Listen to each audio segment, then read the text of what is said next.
Testing, testing. Hello? We good? Okay.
All righty, so it's now 5:30.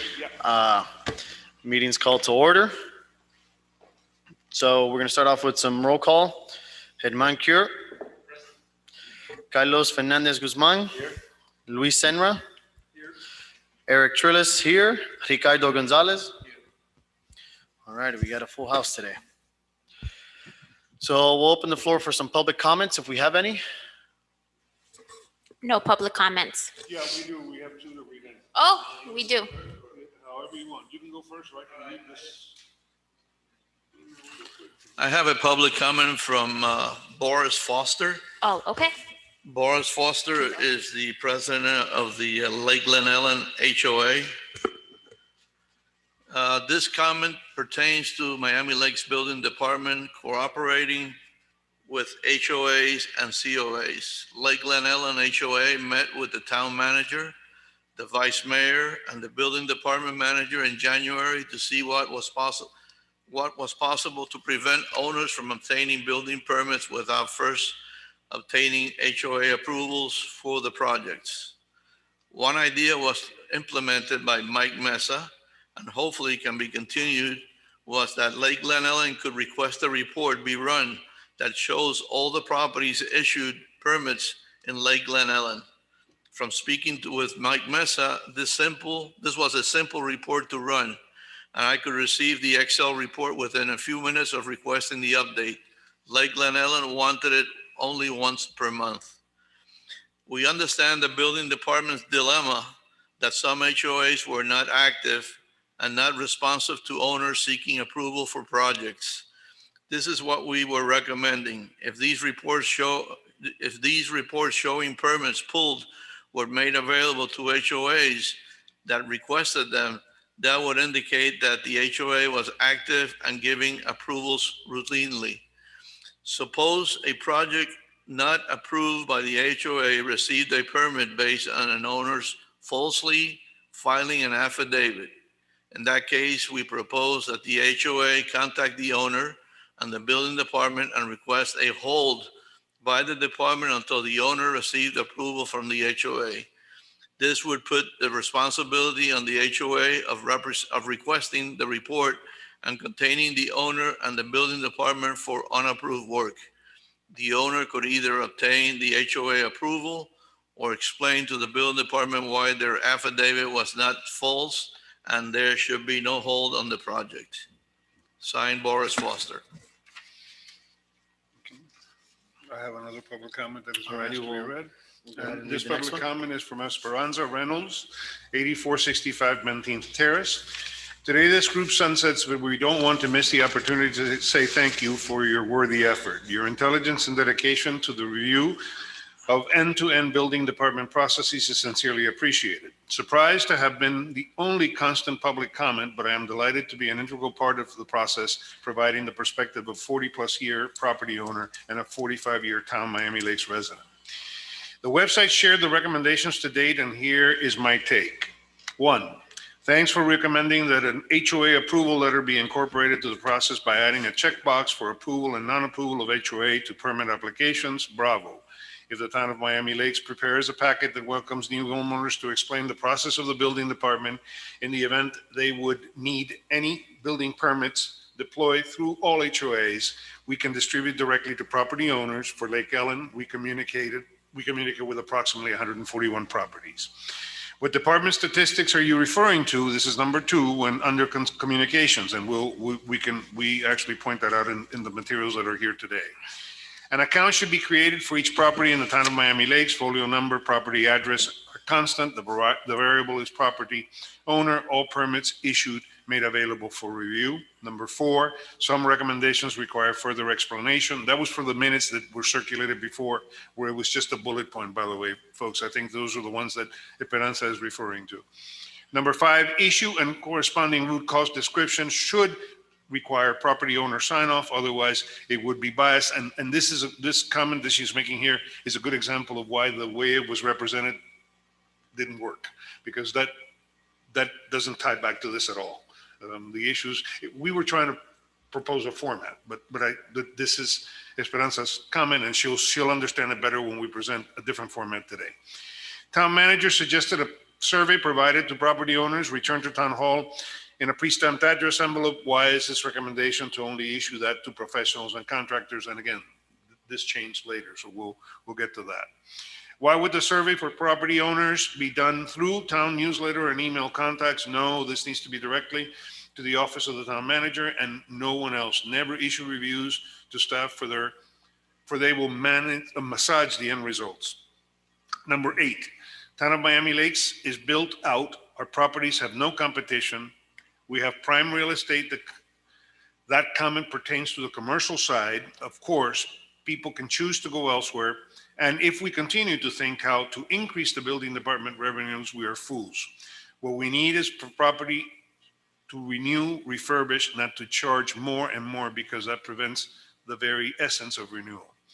Town of Miami Lakes should not recommend contractors, but should provide the list of contractors that are registered with the town, insured with verified licenses, leaving the selection process to the customer. Thank you for listening.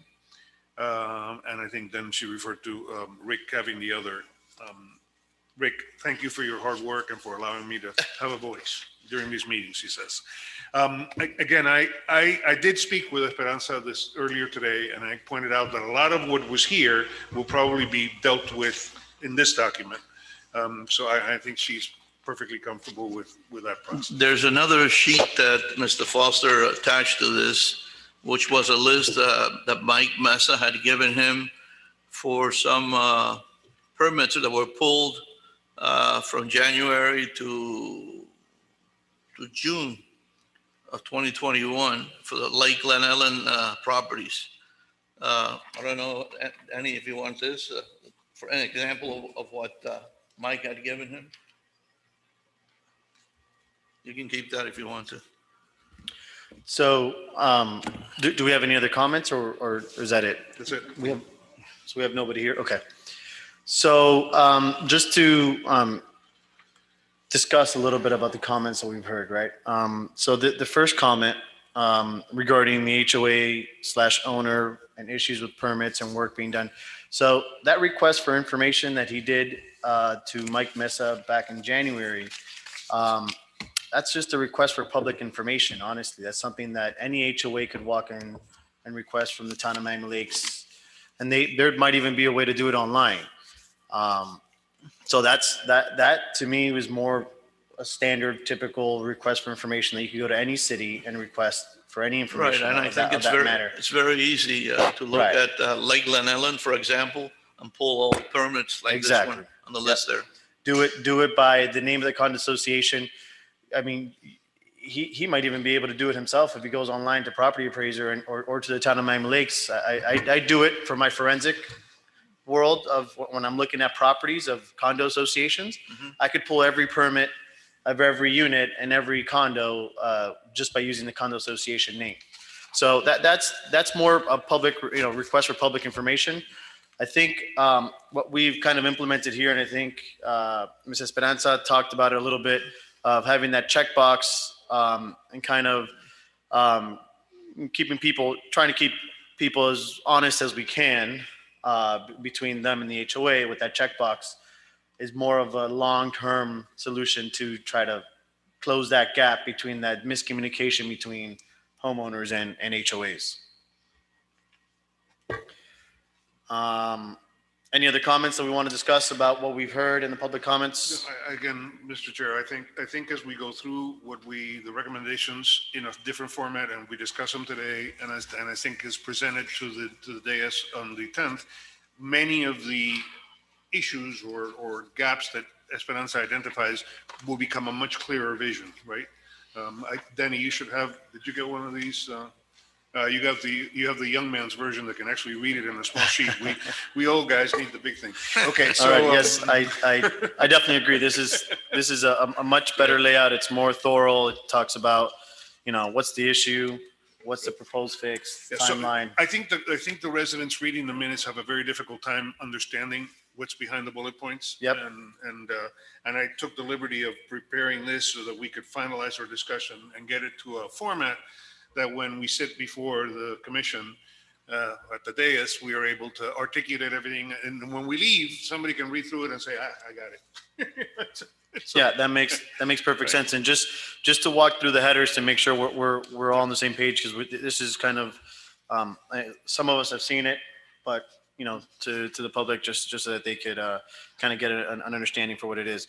So first column is going to be issues, which is basically the issue that we're trying to attack, right?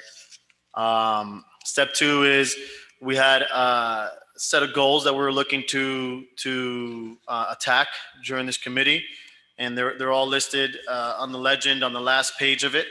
So A is customer service process, B is the friction point, C is efficiency, D is communication, E is consistency. So we talk about, in this column, what our recommendation is kind of attacking, which goal of ours, our recommendation, that issue is kind of addressing. Then we go into more in depth talking about what the root cause was that we established during our meetings and what we found to be kind of the root, the issue, right? We went all the way down to the root to determine what the actual issue was, what our recommendation is, as throughout all of our discussions, what we would expect the timeline to be as it being implemented, and then what we would expect to see from what we recommended. Is that are we all on the same page with that? Are we all in agreement? Okay. So what I think we'll do is the next item we had on here, and this is just a continuing thing. Did anyone else have a chance to? This is item number 5 in the agenda. I'm sorry. Let's go to item 4, approval of the meeting minutes. So motion to approve the meeting minutes from our 7/22 meeting. So moved. Second. Any opposing? Going once, twice. Motion is moved. All righty, so we're moving on to following up with the coordination. So this item 5, it's more just, did anyone else get a chance to sit with the building department and have time to understand their processes? Like you said, I've had a chance of working directly with them and understanding how the process is. I'm sure Lewis has had it as well, working with them on a day in, day out. Mr. Guzman had a couple hours with them as well. Yeah, I spent the morning on Friday, when Mike actually ended his employment. So when he tendered a resignation, I was here that morning for a good 2-3 hours. Okay, and Mr. Gonzalez, Just by getting different permits for my house. you understand the process very well because you work within Yes. municipalities, Yes. right? Okay. Awesome. And Mr. Esman, you are part of the town, so you're here day in, day out. I'm sure you're looking for an excuse to come and see our world, right? Instead of. If you'd like to spend a day at the bank, I'm more than gladly Yeah. arrange that for you. All righty. So, all right. So we'll move on to the recommendations, and I think we'll go item by item, and we'll kind of try to iron this out and kind of finalize it so we could present it to the full council on August 10th. All righty. So item one, the issue is lack of process map for customers, residential and professional. So root cause is there's no formal documentation of workflows and or processes maps for all of the key functions of the building and zoning department. So this is, I guess, tackling that workflow, right? That step-by-step that we're talking about, kind of the general step-by-step within a breakdown of each one, breaking down what each step really means and what is required for each one. I think last meeting we talked about, with Mr. Danny, we talked about that we currently have a kind of like a pre-permit step-by-step with a very in-depth breakdown of all the documents you need and everything for submitting a permit. I think this one tackles more after the fact, right? What kind of adding on to that and continuing the step-by-step after you submit it, what's required and what's not. Any other comments that we want to add to this? Yeah, I think the key there is to have it published so that the end customer knows what the process is, knows each step, and it's critical to incorporate SLA timelines so that you're predicting or projecting for them. This phase, it normally takes 3 days, so that you have not only a point of reference and set the right expectation, but a way for you, Danny, to judge yourself over time as to how you're performing against those standards. I do have a question for this committee and for that as well. Separating these.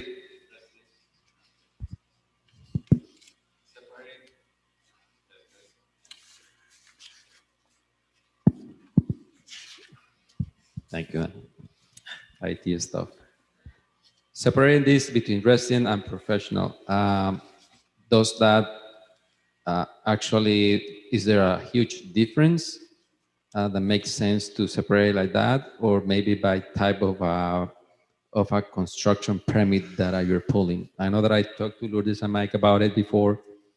I tried to understand what would the difference, and basically is, the person that is pulling the permit will be the contractor instead of the owner, but the process is very similar. I asked her as well.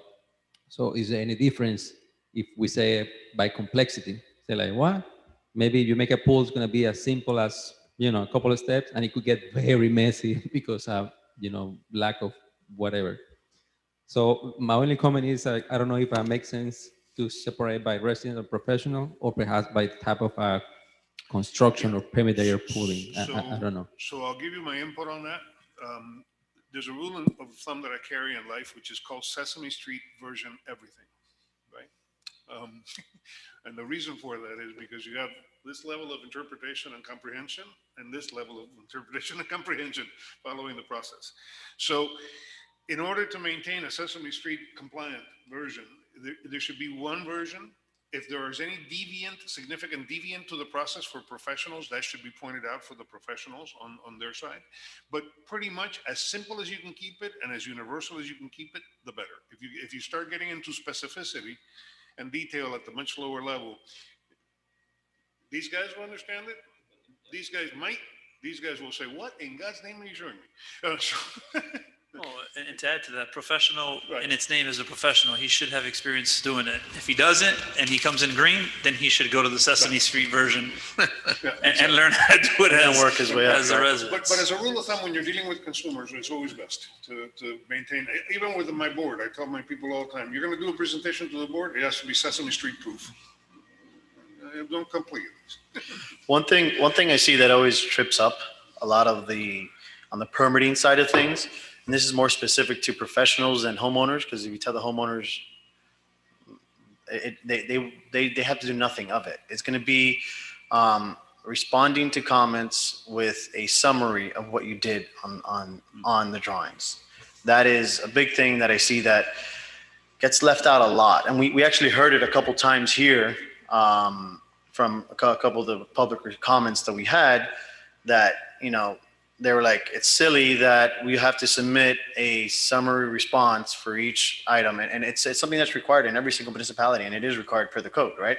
So that's something that maybe you could tailor towards professionals, right? And maybe that's a footnote or something that we put, because that happens in every process. Every time you have any kind of comments, be it zoning, fire, DERM, whatever it is, there has to be a summary with it. So maybe that's the one thing that I could think of that would be professional specific, that homeowners will always miss, because they will never think that you would have to write a summary for a resubmittal. So I'm going to add to recommended actions, Mr. Chair, provide guidance on how best to respond to comments or questions for both professionals and residents. Okay. I like that. Yes.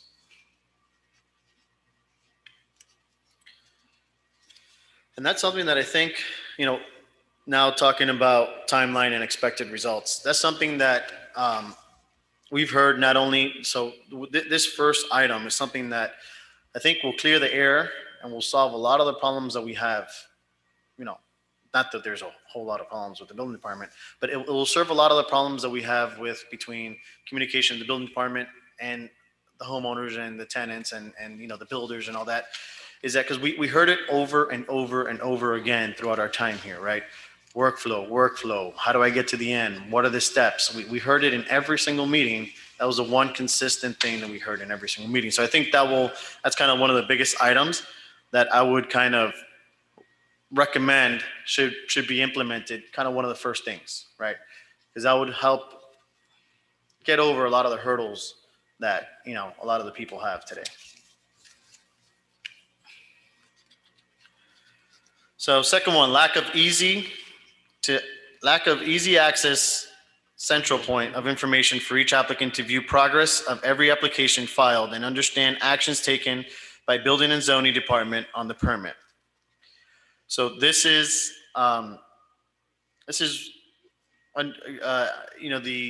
the connection, once again, communication, connecting the homeowner to the building department and passing the information to all parties involved, not just, it's almost like the game telephone, right? If you pass the information to the wrong person, by the time it gets to the right person, it went through 3 years, the information completely changed, right? So that's what I think is what we're trying to tackle with this. And our root cause is website is not intuitive and queries on permits are not as well. Difficult for users to find exactly where the process is or the various actions taken throughout the application navigation to approval and or denial. And so this is creating that online account that we talked about. And I think the one you're using now already has that ability, I believe. And it's just kind of unlocking it, right? And start using it, right? If we're paying for it, we might as well unlock it and use it and give more access to the owners. The idea here is that when a customer comes in to file for a permit, if they don't have an account in your system, is to say, we're going to create the account for you. We're gonna give you access to a passcode that you're going to be able to log in and then change your passcode. And from this point on, this is your point of interaction with the department. For this permit or any other permit, we're going to sync it up to that account. And the same for the professional, because at the end of the day, what you want to make it as easy as possible, right, to interact with the system.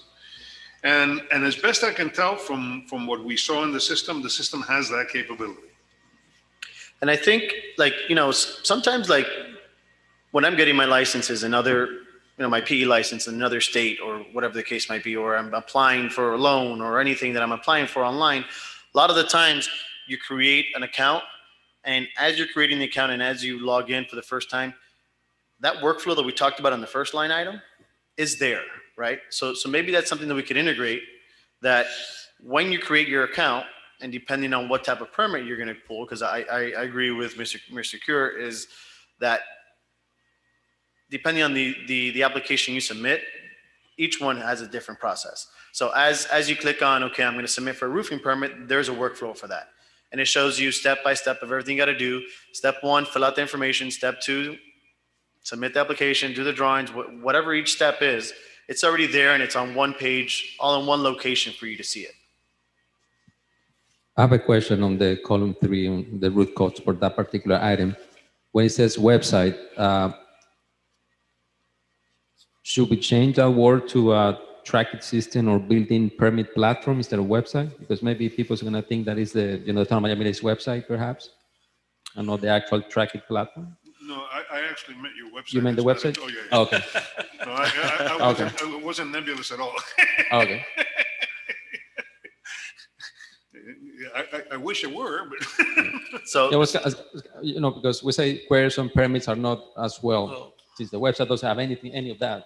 no, it does. You have to go through your website to get to the query. So the way you navigate to your queries is through your website. It's a portal. You have the portal, and then you yeah. Oh, the links to track and all that. Yeah. Okay, I understand. Yeah. So Okay, think I of got it as the front door. No, to I the seen it, house. but I was confused. Okay. I got it. alrighty, any other, so timeline on that? Once again, I think this is another big item, right? It's that direct connection. This is what's going to open up a lot of doors and, free the air with that communication between homeowners and I think this is department. heavily dependent on a new website, because right now the website is so old that anything that we No, do actually, or just actually, Herman, it's not. Herman, it's not. The concept here is because you're creating the account and because you're giving them the account, they should be able to go directly to the account and bypass your entire website. And that's the purpose for creating the account. The purpose for creating the account was to say, obey the website, forget it. Don't go look permit per permit, okay, and have to do an inquiry. We're going to create the account. Oh, your permits are going to be You're synced in. to that. And you're going to go straight to that account, log in, and away you go. So very, very similar to the iBuild, right? iBuild Miami website, you go directly through that. Yeah. You don't go through the city of Miami and all that stuff. So, and you kind of have it like that right now. It's just that your website is the front door. Like you said, it's a good analogy. You're the front door. Once you're through the door, you should never have to close it and come back out and then go back in, right? Okay. Next one. So we're good with that recommendation as is. We're no more additions to I it. made a couple of changes based on what you said and corrected a couple of the language things. Because Okay. God knows I'm not good at typing, so. So next one we've got is lack of or incomplete contact information for all stakeholders in the process. This is a big thing that we talked about in our last meeting. We're talking about architects, contractors, everyone involved. Yeah, we're talking about anybody who is interacting with that permit process, that we don't gather the information necessary to have a consistent and clear path to communicate with them. So what we're proposing here is no application gets filed unless every stakeholder provides you with the information you're required to be able to reach back at them.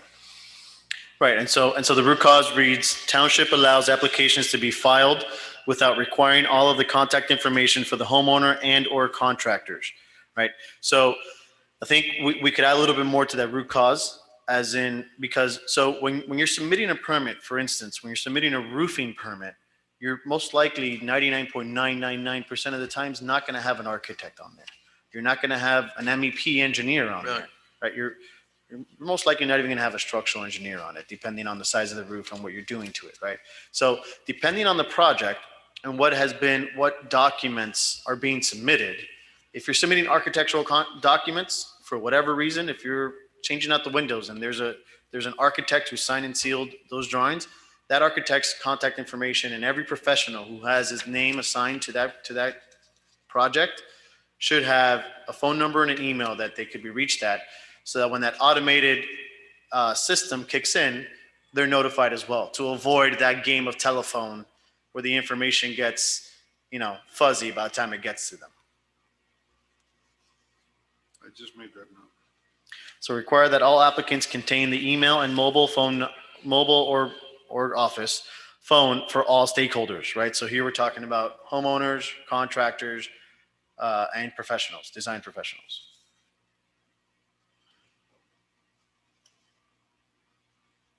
And that's something that I don't see it urgent, but it's something that can be done very easily, because once you flip the switch for the first two items that I see as being urgent, that information is going to become urgent once you flip the switch. But the urgency is to not accept permits without it. Right. So you may not be able to use it as you wish right now, but let's start getting everybody used to the fact that Right, the no training permit process. passes this point without, That training process of teaching, you know, And I think their system does that actually. If the contact info is in, whenever there's a comment, it gets yeah. emailed out. But they will take applications without that information. No, being- absolutely. Yeah, we agree to that. But once the information is inputted correctly, Yep. then everybody gets it's the already in information. place. It's been like that for Agreed. a couple of years.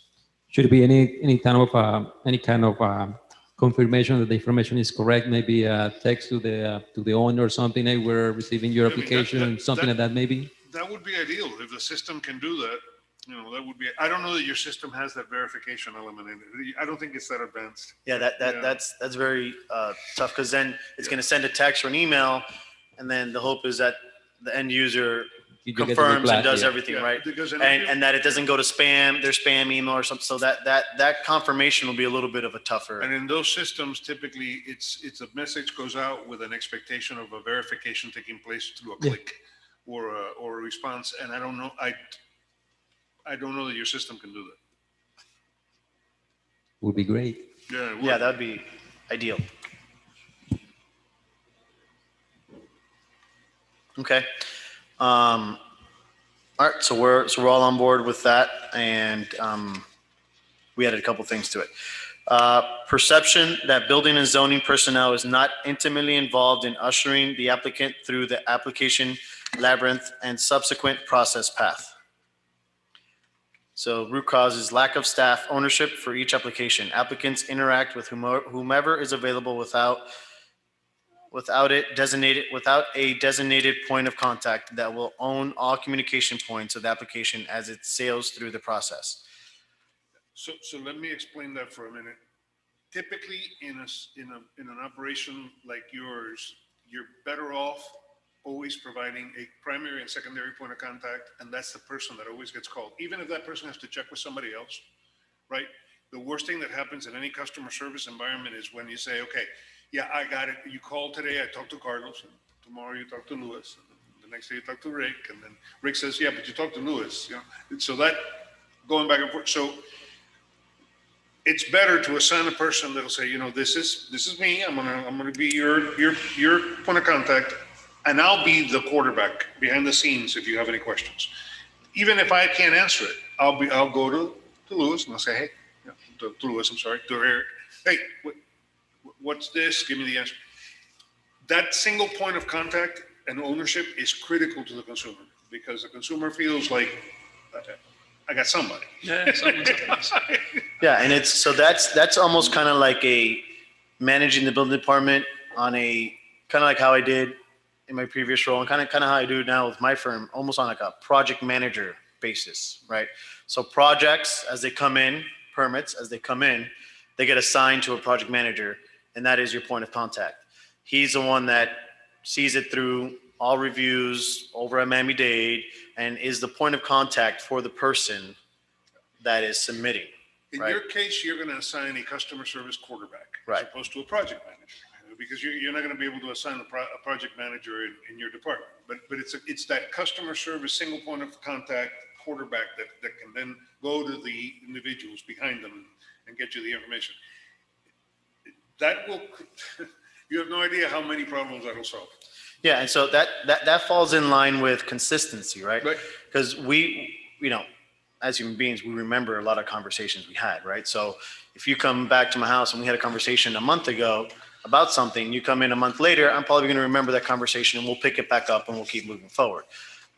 Honestly, that's how a lot of the things in the building department, especially when it comes to inspections, in the inspections world, not so much in the permit, because the permit, there's a comment and the comment's online and you see it, and that doesn't disappear. But inspections, a lot of it is done face to face, over conversations, over a lot of things of that nature, right? So a lot of things get to, when you're having different faces and different conversations with different people, a lot of those conversations get lost. So having that one point person will be crucial in carrying that conversation over and over throughout the project. And a lot of the times, you have different, they give you different ideas or different on what they denied the plans for. Yes, depending on who you speak to. They have a different idea of it. different approach to the building code. I mean, and again, being realistic and knowing the size of this building department, I know here it says when fully staffed. So is the suggestion to add staff? No, it's that right now, It's just- obviously, they're a little bit in disarray. with Well, that's respect my to point, all yeah. the seats. They Yeah. don't have all butts and seats. Right. And it's going to be a little bit. We looked at flow. So the department is doing about 130 permits a month. They're averaging about an output of about 5 a day, more or less. That's what we looked at the average. You should be able to do this, not too uncomfortable, because not all of those permits are going to require a person calling back and a person receiving calls. Well, and that's the point. Is it going to be one person? Again, just giving Danny some ideas. Is it, maybe it's just one person or two Yeah, max? so- I mean, we're not a big yeah. building department. So it's not going to be like, there's two people in the front desk. There's really one person in the It's not front going to desk. be an A&F that has 30 project managers. No, absolutely Typically, not. for Yeah, that kind of exactly. volume- For that kind of volume, you probably would be looking at at least having 2, maybe 3 people that can do the thing in a primary, secondary role, so that the person gets, call Danny or Carlos. So in case Danny's not available, Carlos will help you. And you don't need much more than that. For that kind of volume, it should be nothing. And And I I think think- one of the problems that they have is they have part-time employees. Right. I was just going to say that. I think that it's crucial that position be a full-time employee, so that if an owner wants to come in and have a meeting on a Tuesday at 3:30 p.m., somebody's there to have that meeting with them, and not that they have to wait till next Monday because that person only comes once a week on Monday, right? So that will avoid you having everyone here full-time, right? That would mean you might need just 2 people here full-time, where they could handle those meetings throughout the week. And then you have the part-timers that come in and review plans and keep on with the system that you have, because the system you have working on the back end works very well. It's the front end, right? That connection that is kind of falling apart, that I think with, having 1 or 2 full-time people that could sit down and be the face of the town, of the building department, could alleviate a lot of it. And using a project manager role, I say project manager, but customer service manager or something like that, could alleviate a lot of that. Oh, wow, I got to wait a week to have one meeting that lasts me 30 minutes to solve my issue, right?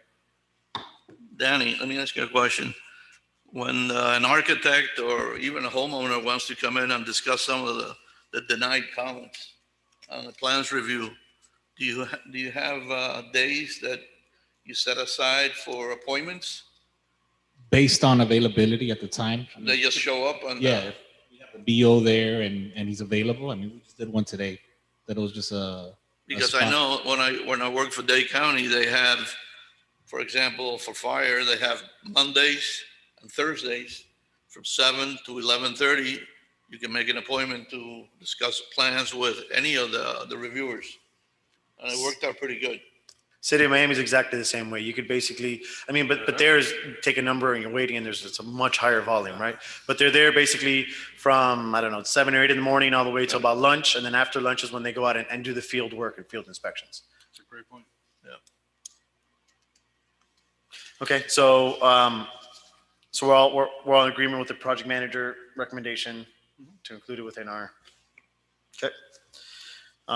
Limited and subpar online capabilities for permitting processes to include completing and filing of the application digitally, ingesting scanned documents, setting appointments, and establishing bidirectional digital comments/messages besides emails. So this is alluding to submitting permits online, scanning documents so they don't have to pay the fees. I think we talked about that last time. Pay the fees of having them scanned by your staff. So this is going to the 2020, right, online world, is what this is. It's going to help with efficiency. It's going to help with the costs on both ends, because then that personnel that used to scan the documents and sit there for the entire day scanning 24 by 36s can now maybe move into that project manager role that we were thinking about, right? So this online world is it is a big task to take on, but it is, I think, one of the more urgent things, up on the urgent task thing. item. Any other comments? Are we all in agreement to move it in? Yeah, I mean, the only thing that is different here, what's stated and what you said is that you called it urgent, which I don't disagree with you, but I think really the realistic expectation is Right. the next 12 or 18 months, because it's going to take that. I think when Lourdes and Michael were here, they explained that have the capability already, they just haven't implemented it. So they have to train and do whatever they have to do, which is not going to happen overnight. Right, and so by urgent, you're right. By urgent, I mean it's something that should be at the top of your list where you're focusing on. But I know it's going to take, most likely going to take 24 months to implement something like this, right? But it's something that just because it takes 24 months, it shouldn't be put on the back burner, right? It's something that should stay at the top, right? Out of sight is out of mind. You don't want anything back here. You want it at the top of your list. You want it on the urgent list so that once a week you have a meeting with the staff that you assigned to get this going, get the ball rolling with this thing. So every week they're giving you an update on where we stand. That's what I mean by urgent. Not urgent as in we need it tomorrow, urgent as in you should be urgently working on it to get it up and running. I know it's a 24-month turnaround before you get some, system of that magnitude. Yeah, and the advice I would give you there is the importance is to set a timeline and hold yourself accountable to that review. Because what happens with systems is when you buy a system and you put off implementation or configuration of things, they tend to fall by the wayside. And if you don't set yourself a timeline that says, I'm gonna do it, the full review, I'm gonna look at what needs to be, believe me, it won't get done, right? So it's 12 to 18 months of probably looking at it and another 12 to 18 months of implementation. Yeah. Yeah, and anything that's out of sight is out of mind. Out of mind, exactly. You're never gonna work on it, no matter how big of a project it is. If you don't keep it top of mind in front of you, it's just never gonna get done. And just thinking on other building departments, it's something, especially the electronic review. It's even when you decide to flip the switch, you almost have to there's going to be your guys that are reviewing. It's going to take time. Some guys are going to want to still do it manually. Some guys are going to want to, flip that day and do it digitally, electronically. So even if we say it's 12 to 18 months, maybe it's actually sooner for test periods and test runs and getting everybody acclimated to that digital world. And then the switch is flipped, on the 24th month or 18th. Yeah, you have a beta. I think the city of Miami did that for a while. They had a beta website for a while, and then they finally flipped the switch and went to live, right? And so that's something that maybe you can But kind of to implement. Carlos's point, set the date and say, this is when we're going to start, whether it's a beta site, let's do it within 6 months, and then And set up- set goals. If you have to recast it, you set recast it. up deadlines along the way that you're meeting, right? Your milestones along the way. Because if you just say from here to 6 months, get it done, and you have no milestones from here to 6 months, in 6 months you're gonna get there, and you're gonna be like, we haven't even started. I'm familiar with this process from the city of Miami, how they did it. It was a major Yes. undertaking. I can imagine. Yeah, and I'm talking just a think about the whole volume. We just troop talked about of it. people working on this. It wasn't like one or two. It was And Across the that's board. your side. Yeah. We're talking more on, Danny's side, the actual people that are using the system. Forget about the guys implementing it. In many of these, you face the dilemma that at some point in the process, you're going to have to make the decision that whether you guys are ready or not, switch is going to flip, and you're not going to be able to do it the old way. Because until you do that, you will have the folks camp out in the old way, and they will not transition. So the easiest way to get people converted to a new system is to cut off the old system. Just to flip the switch. Speaking from experience. Tell me about it. It's actually, what's that? Just for clarification, at this moment we're considering keep track, because it will be a time that you say, is Trackit the right tool? If we have to reinvent the whole wheel with Trackit, should we Yeah, look into something actually, different? this is a recommendation to review what you got before you make any Before further you make decisions. everything. Yeah, 'cause, That's what I'm getting. I think Rick was going to say that it works. Yeah, right. Yeah.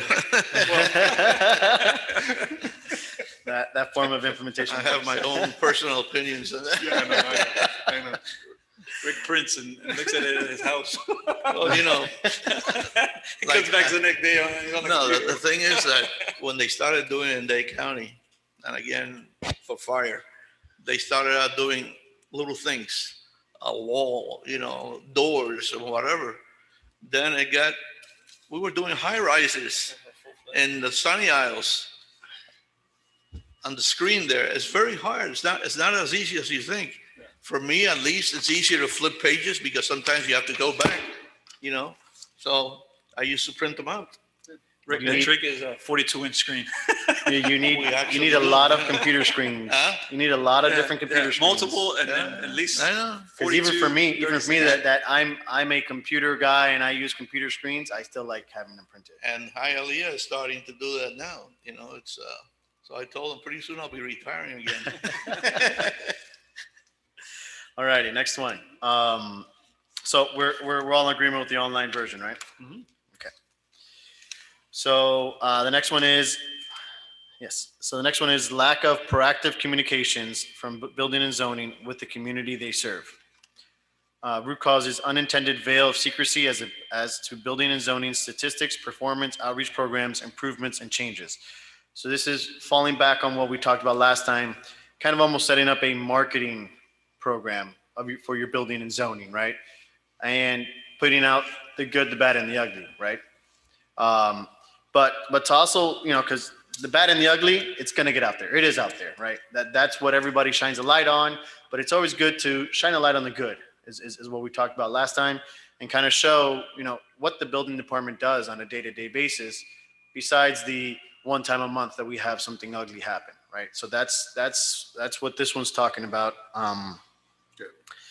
And this is the ugly baby principle, right? You before anybody tells you the baby's ugly, you're better off telling people that your baby's ugly yourself, right? So you want to make sure that when you're telling the good and the bad story, and you do it in a way where you disarm the attack, right? Listen, yeah, we promised 30 days for most permits. We're running at 25 days. Yay. Hey, we promised 30 days. We're running at 40 days. Well, there's been a shortage of staff. These are the things that are important communications with the ones you serve, because to a certain degree, it answers the stipulation, right? And it falls back on the expectations, right? Yep. Falls back on expectations. If you had something published that you can no longer meet for whatever the circumstances is that created that situation, if you're honest and upfront, that changes the expectations, right? So now it's no longer expected to be 30 days, it's 45. So that expectation is there, right? It's the new expectation is there. Alrighty, so that's the first one on the second page. We're good with that one. Next one is lack of proactive outreach to new residents and existing stakeholders. Root cause is building and zoning has not seen itself as a service provider to residents, but more as a control element for code, which inarguably it is. The two are not mutually exclusive, although there was a palpable sense they might be. So this is, that was actually very, very well written, by the way, because that is a perfect statement. So a lot of people do see the building department, building and zoning, as they control me. Right? It's the controlling force of what I could build and what I can't build on my property, even though it is. But I think what we're talking about was, being that friendly neighbor, reaching out, reaching that hand out to the person who just bought a home, reaching your hand out and saying, hey, welcome to Town of Miami Lakes, or hey, congratulations on moving from one house to the other house in Town of Miami Lakes. But congratulations on your new buy. Anything you need, we're here for you. If you need help with the permitting, this is the workflows, these are our timelines, this is what we can and cannot promise, kind of opening that line of communication with them and being the first one to, initiate that communication with new homeowners. I have a comment, and I believe this has to be put in the minds of everybody in the building department, not only one person or just the building department official, but everybody. Just happened to me that I went to a building department and I was kind of, nervous, hesitant. I was like, man, but I do this. And when I ask and I talk to this person, she doesn't take appointments. For me, that was like, what? It was empty. And I was like, what? let me see what can I do. So that feeling that you got, and once I talked to the person I was looking, it was great. But just that instant, the person just shoot me out like that. I was like, wow. You see, out of that comment that you just said, the biggest thing I took from that comment you just made is the feeling you said you had as you were walking into the door before you spoke to anybody, right? That's the feeling that this comment is trying to take away. Right. You want people to come in a good mood, in a happy mood, not in angry or scared. Because if you're going into something negative, Oh, the outcome is. the outcome of it, 80 to 90% of the time, is going to be negative. So if you have somebody walking into the door with a positive mentality of, oh, I know, I use it all the time, fulanito, and he's going to help me out. And we spoke a week ago when I first bought my house, and he is going to help me out because the card said they're running 30 days and whatever the case might be, he knows how to help me out. So I'm going to go talk to him or her, right? I just, Positive mentality.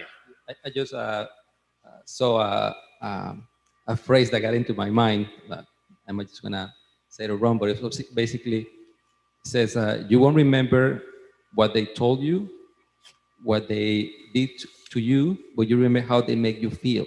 Yes. And I was like, wow, So that was so there's powerful. There's a short saying, Herman, that is it's actually phenomenal. It's a very short saying, and it's your actions speak so loudly that I can't hear your words. Exactly. And what's funny of what you just said is you said the outcome of what you did was great. After your meeting with the person you met with was great, but you did not forget how you felt walking in, right? So this, I think, will help out a lot with that initial impression of what the building department is. So I'm gonna put a check mark on that. Yeah. All right, so limited ways to request appointments with building officials. Appointments can only be made by visit or telephone call.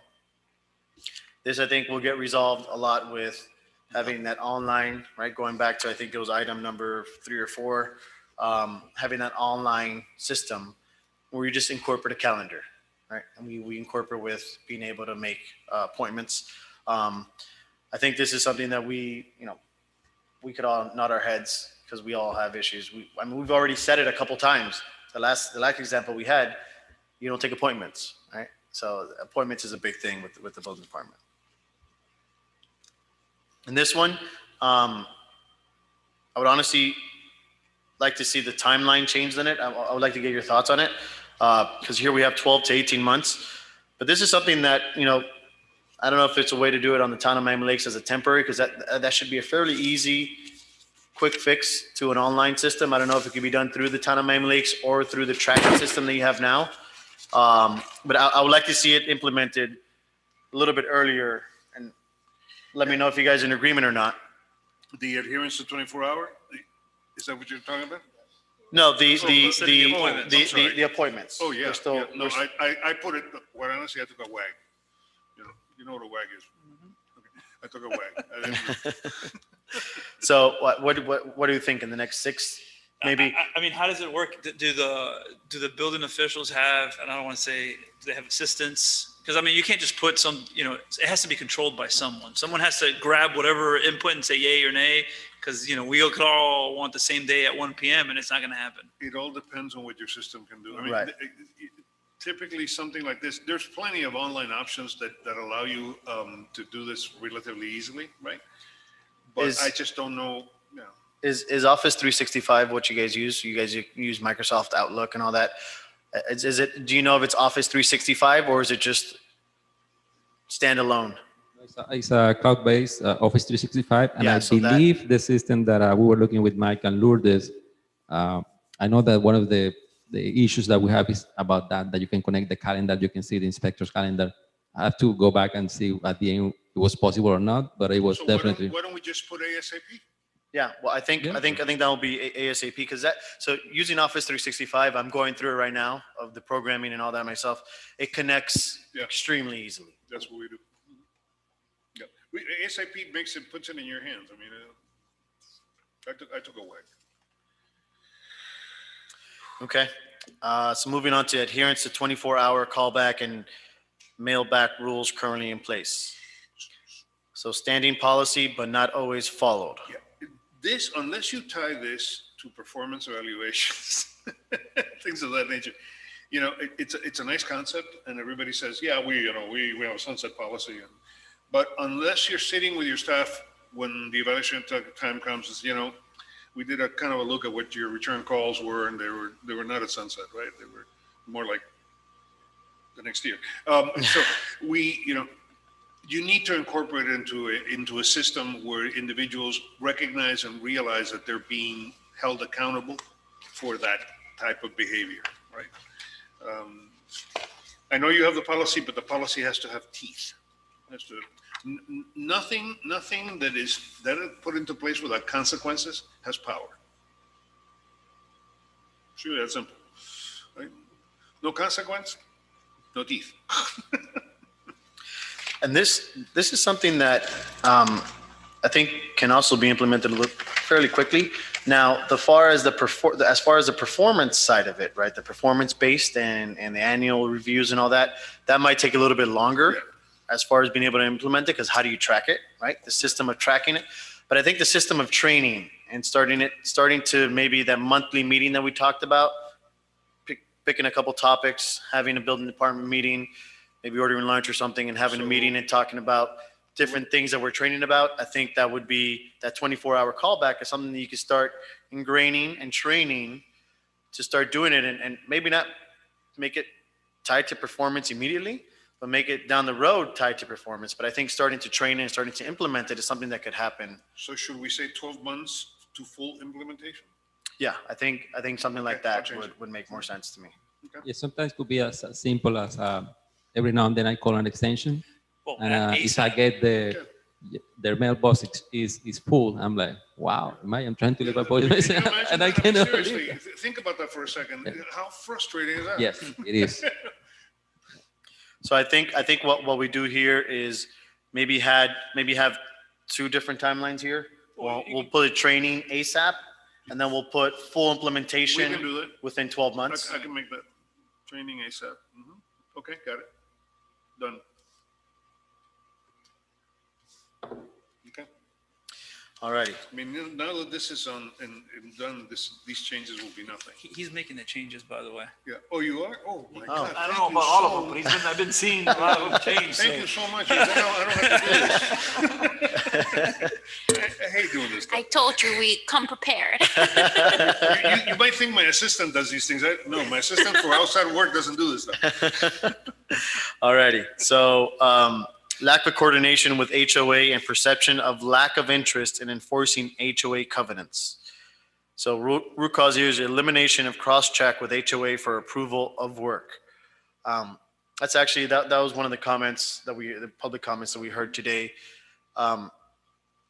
I think this is not only for, coordinating with HOA in the community, but it's also from a legal side. I think it would make sense to kind of implement what we were talking about last time is, putting the responsibility back on HOAs and homeowners to be the ones responsible for understanding the contract that they signed, right, with the HOA. In fact, I don't believe that legally the HOA has the ability to ask the town to put a hold on something, because the contract between the homeowner and the HOA is a separate contract that will require the steps necessary for the HOA to prove that, if you will, cease and desist is even valid.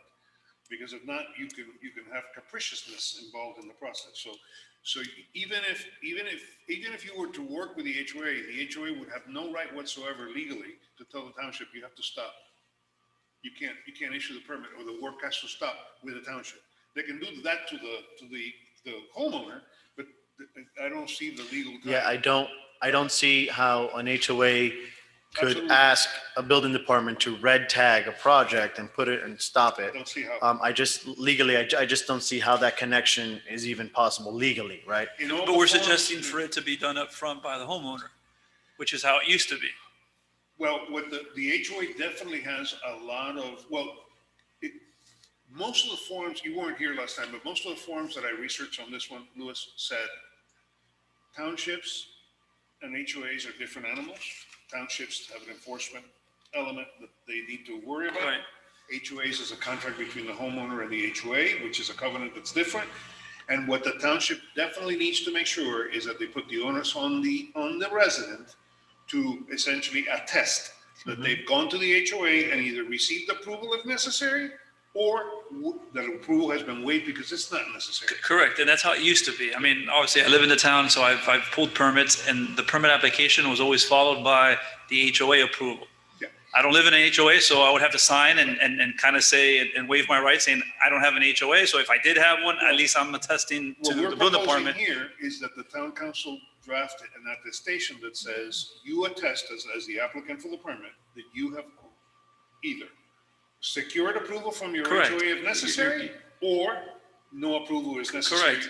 Putting the burden on the homeowner. But the Correct. homeowner. Yeah, of course. And Because it provides the HOA within the Right. legal weapon, if you will. Tool, Correct. right? To say, hey, you were, that's a false and attestation. we're not making the building department have to do extra work and legwork to figure out if there's an HOA. That's not their Well, responsibility. and so, That's not so what they step get one paid. would be figure out if there is an HOA. But that's the And then homeowner. step two, Yeah. That's a homeowner. all right, no, Yeah. but assuming we do put it on the building department, is they have to figure out if there is an HOA. Right. And then if there is an HOA, they have to Yeah. get the No, no, bylaws that were signed no, by the yeah. home. They And just if wouldn't- the HOA is active, Correct. because some of them are not. So it's just, It's the homeowner that has to say, you know what? That must have been something new. I remember Miami Lakes, every building Yeah, application you should had have that to- sheet yes, behind they it. did. And if you didn't, you just signed it. 2 years ago, I think Ed said, Oh, he did mention I that, think the Ed said previous, two yeah. or some They changed years it. ago, Yeah. that changed. But it's good, I think, to put the statement on the application. Yeah, I think the attestation by the resident, first of all, if you're the resident, that sort of puts you in a position where if you're gonna really willingly lie, you're putting yourself in some Yeah, of liability, course. right? So, okay. So it sounds like we're all in agreement with that, moving forward, okay? Next one is lack of defined internal deadlines and SLAs. There are no internal SLAs defining the acceptable completion and turn times within building and zoning. Inspectors, outsourcing vendors, or other township departments that play a role in the permitting process. and that is that's a very commonly accepted practice to go to any area that works with you and services you and impacts how you perform, to say, listen, when I'm working on a permit, as an example, you inspectors, right? When we contract you as an inspector, you're gonna have to agree with me that most inspections are gonna have to be done within a 3-day period or whatever you decide that service level agreement factor is. And I'm gonna hold you accountable to you, because when the time comes to renegotiate your contract, to rehire you, to fire you, to whatever, and even internally between departments, I have to be able to measure whether you're performing adequately or not. So in corporations, typically, even department to department, like a loan department with their lenders, an operations area with a front line has SLAs between them that says, when I complete an application, you guys are gonna process it in 3 days. Okay, I agree. Well, now on the 4th day, if this continues to happen, hey, what's going on? Yeah, what you doing? And we do that with vendors. We do that with internal departments. It works extremely well to set the concept of everybody has an accountable deliverable that they have to work with, and we're going to negotiate that. But once we agree, it's not negotiable anymore. So that once again goes to accountability and, tie it back to performance, right? That's a tool that can be used on the, internal side for, reviews and all that. I use it in my organization for that exactly, right? We have SLAs, timelines. You're given a certain project. We set up a deadline together. That's your SLA. And so, all those deadlines are tied back to performance based as well. So sounds like we're all in agreement for that one. Alrighty, inconsistent adherence to inspection appointment dates and times. There's various root causes here.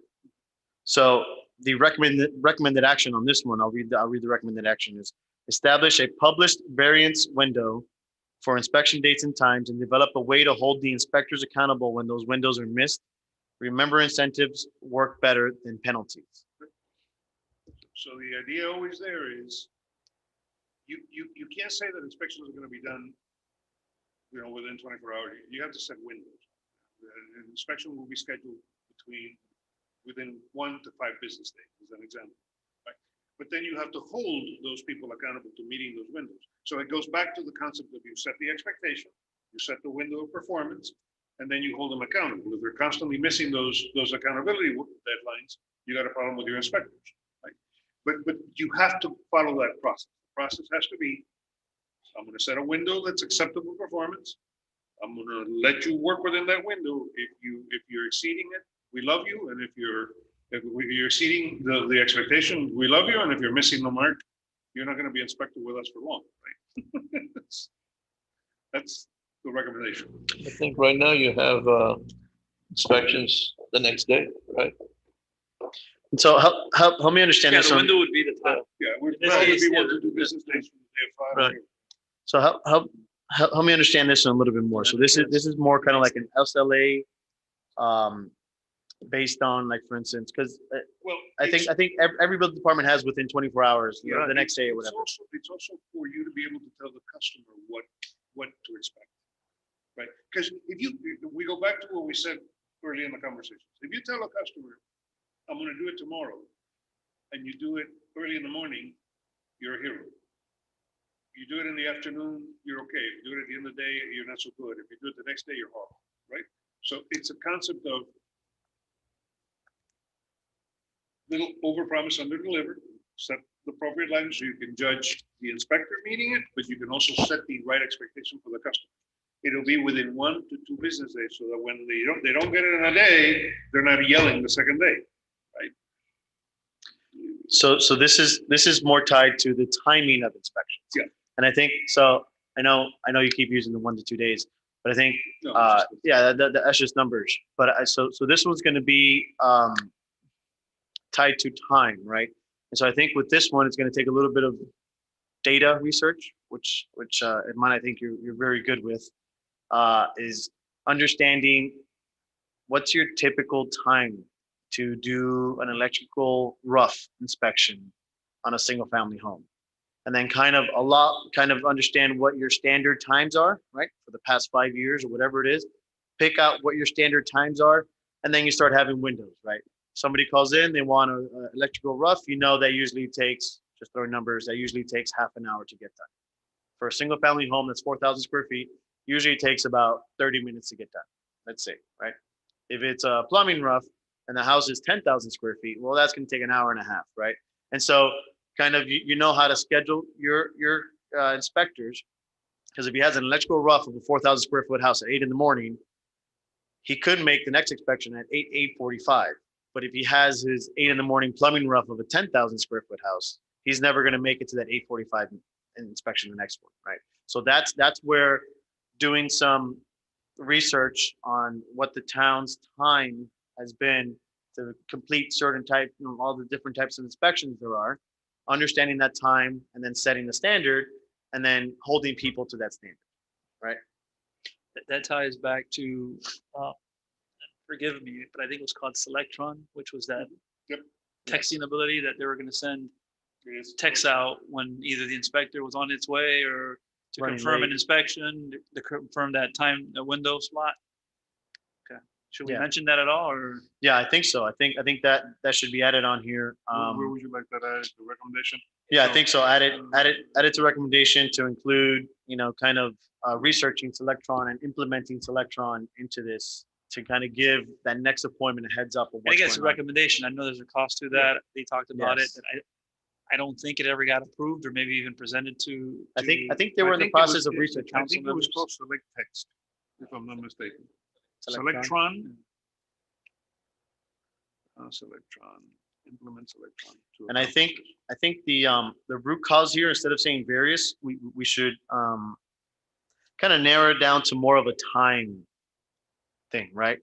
So root cause is, maybe something like inspectors missing inspections, late on this. inspections, Inconsistency Right. in timing of and inspection. timing of inspections, I think is what we should narrow In that down to. inspection completion, let's say that, inconsistency in inspection completion. Because the next one, the reason why I was a little confused, because the next one kind of dives into something similar, but not tied to time. It's more tied to, the substance of the Right. inspection, right? So Well, this was back to what you made a point very early, Right, very, right. very early in the process about the frustration that you had when, you know, what color is the wall? One day it's green, the next day it's kind of a light shade of aqua, the next day, you want more of a, you know, Precise. right, more of a, pick one. This one was the road. RFI. This is the RFI. Do you accept RFIs or not? Exactly. basically, So this is the R5. This is also the thing of moving Yeah, the outlet 6 inches one way, right? So that those are all examples that I've seen. Let me be clear, that didn't happen here in Miami Lakes, but it's all things that I've come across in some municipalities that, it's frustrating for people, right? And so it's stuff that I've experienced that I think if we could, kind of set a standard and recommendation here, I think that would help alleviate some of those headaches. But so going back to the first one, so we're on agreement that the first one is based on time, and we're good there. The second one is based more on the substance, right? Is kind of having a standard for what's accepted, what's not, what's a substantial change to a project that has to get resubmitted and what's not, right? So that kind of mentality is a substance of an inspection as opposed to the time of inspection, which is the previous comment. So here we're talking about inconsistencies throughout the various levels of inspections, code interpretation, and other areas where subjectively allows for different outcomes for equal issues or decisions. The root cause is human nature, too much or too little empowerment, lack of concise and documented guidance outside of the code, different level of subjective authority on things that are black and white decisions in other municipalities. So here, I mean, this is kind of, honestly, from the engineering world, kind of walking a fine line of the building code, because at the end of the day, the building official always has the ultimate say on things, right? He is the one that's going to interpret the code the way it is, and he's the one that is responsible to interpret the code and apply the code as he or she sees fit, right? Now, this line, I think,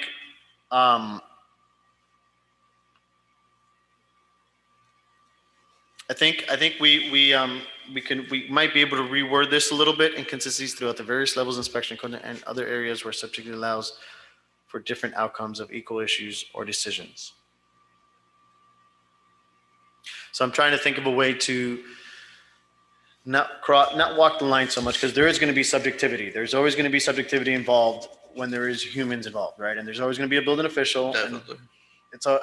To this day, I think we'll always be a human. I don't think we'll ever have a computer be a building official.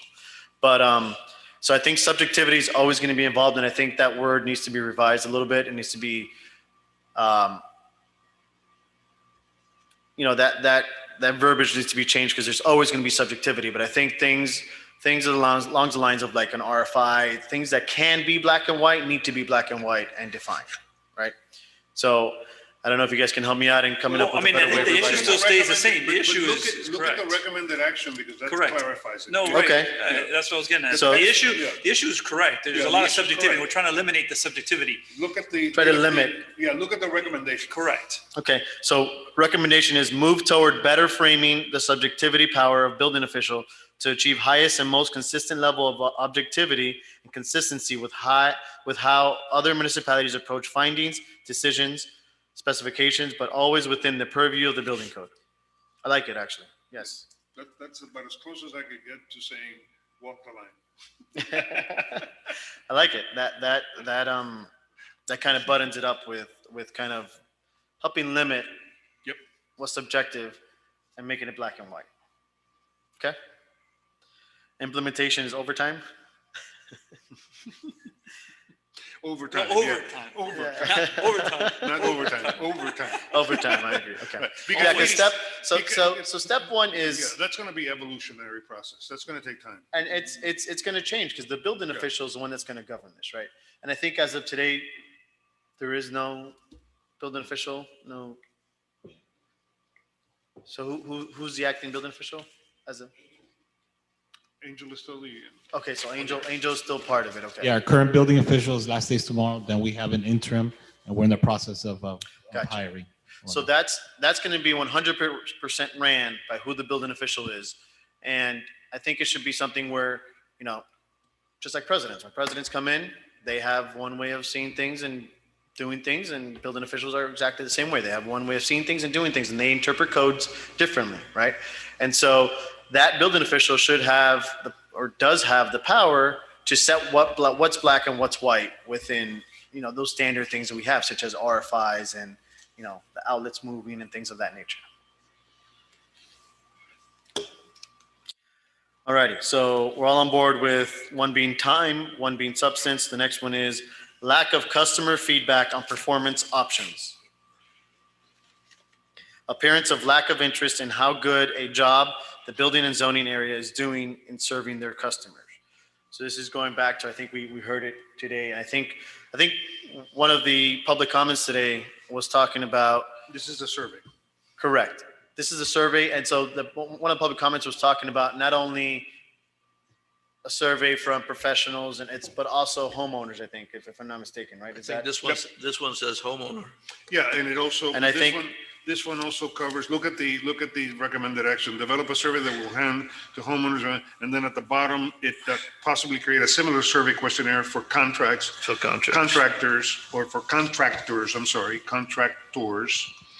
to grade business and zoning on essential KPIs. So Okay. Danny, that word has to be changed to contractor on the bottom of that recommended action. Because what we were proposing was that the survey for the homeowner and the survey for the contractor had to be different.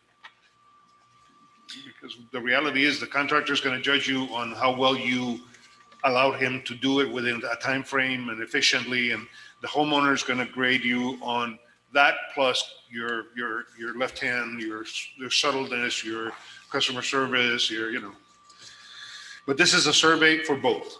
Yeah, and that's the comment I was going to make. The public comments we heard today was why are not homeowners included? But I think we did Yeah, include this them is here. within, It's all within here. this. Right. Okay, so we're all in agreement with that one.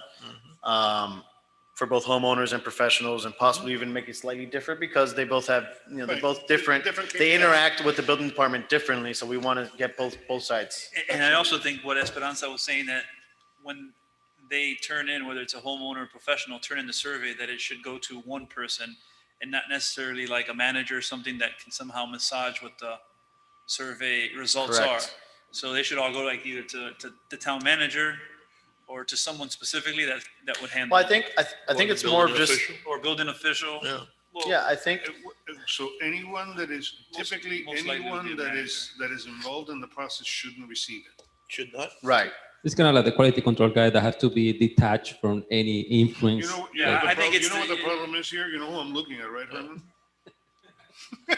What we did with the survey, because I was the one Town who developed the manager. survey, we have an independent company that, The Six Sigma dude that has a principle behind it. so to avoid that, we got a third-party company, and we got the results. Yeah, And you they guys were- should- You that- guys should decide that, but the reality is it's the people that are involved in the process shouldn't be the ones Should not receiving be the part of survey it, for right. obvious reasons. Yeah. Alrighty, Survey Monkey is a great Yeah. tool. I've used that quite a bit also. And who has access to SurveyMonkey? Yeah. Alrighty, so the next one is lack of internal self-evaluation process. Lack of process to regularly self-evaluate the area's performance from within to include stakeholders like commissioners and mayor. So the recommended action here is hold internal sessions once a year with all within the building and zoning to review and discuss what is being done right and what could use improvement and develop work plans to address issues that arise. Do the same with the commissioner and mayor. How about with other municipalities, like for example, for fire, that does the Miami-Dade County does fire with Durham. It's also involved in any commercial permit here. And I think you're making a great point in, kind of review it internally, and then maybe even, if that does become a problem and it's what's slowing you guys down and, tripping you up, which I don't believe it is, but let's say down the road it does, maybe it's something that you could think about possibly doing something of a department within. That's actually in the other suggestion that we had before. So what Rick is saying can actually happen in the area where you meet with your contractors and your other vendors, if you will, and create a self-evaluation arrangement so you can establish the SLAs.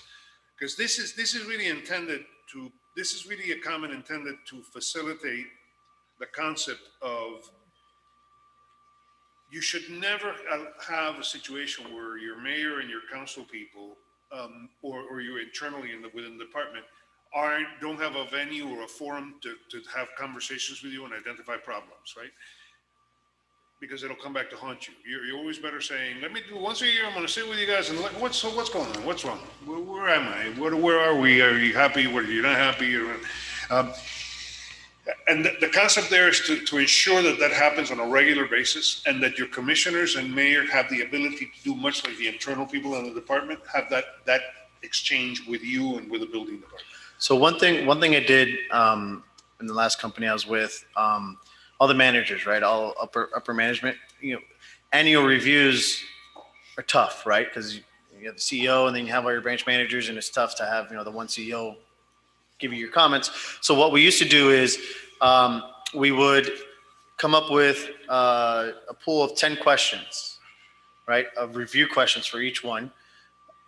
10 questions, and then those 10 questions would be handed out to everybody. Everybody had to respond, so it was 10 of us. Everyone had to respond to each question for the other 9 guys and girls that were in the group. So you would get 9 reviews essentially. There would be no names tied to it.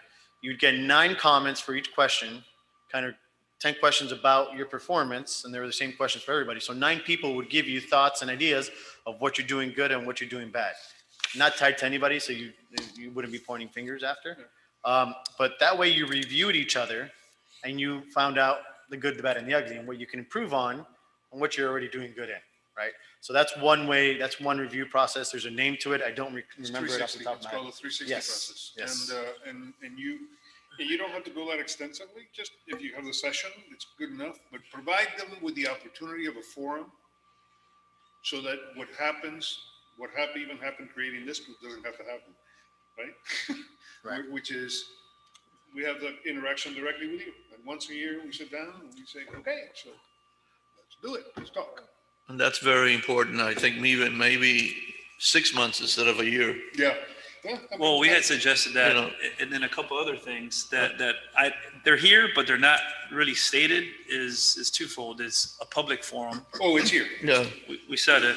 There's a public forum here. I didn't see it, and I apologize, Yep. but I know it should be under the same thing, because I think it was, maybe you started, your thought was with the commission and the mayor? No, I think I put it in here.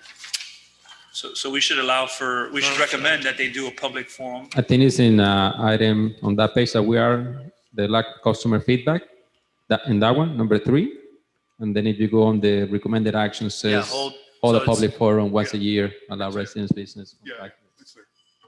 Correct. So that's under the 3rd item from the top on page 3, under recommendations.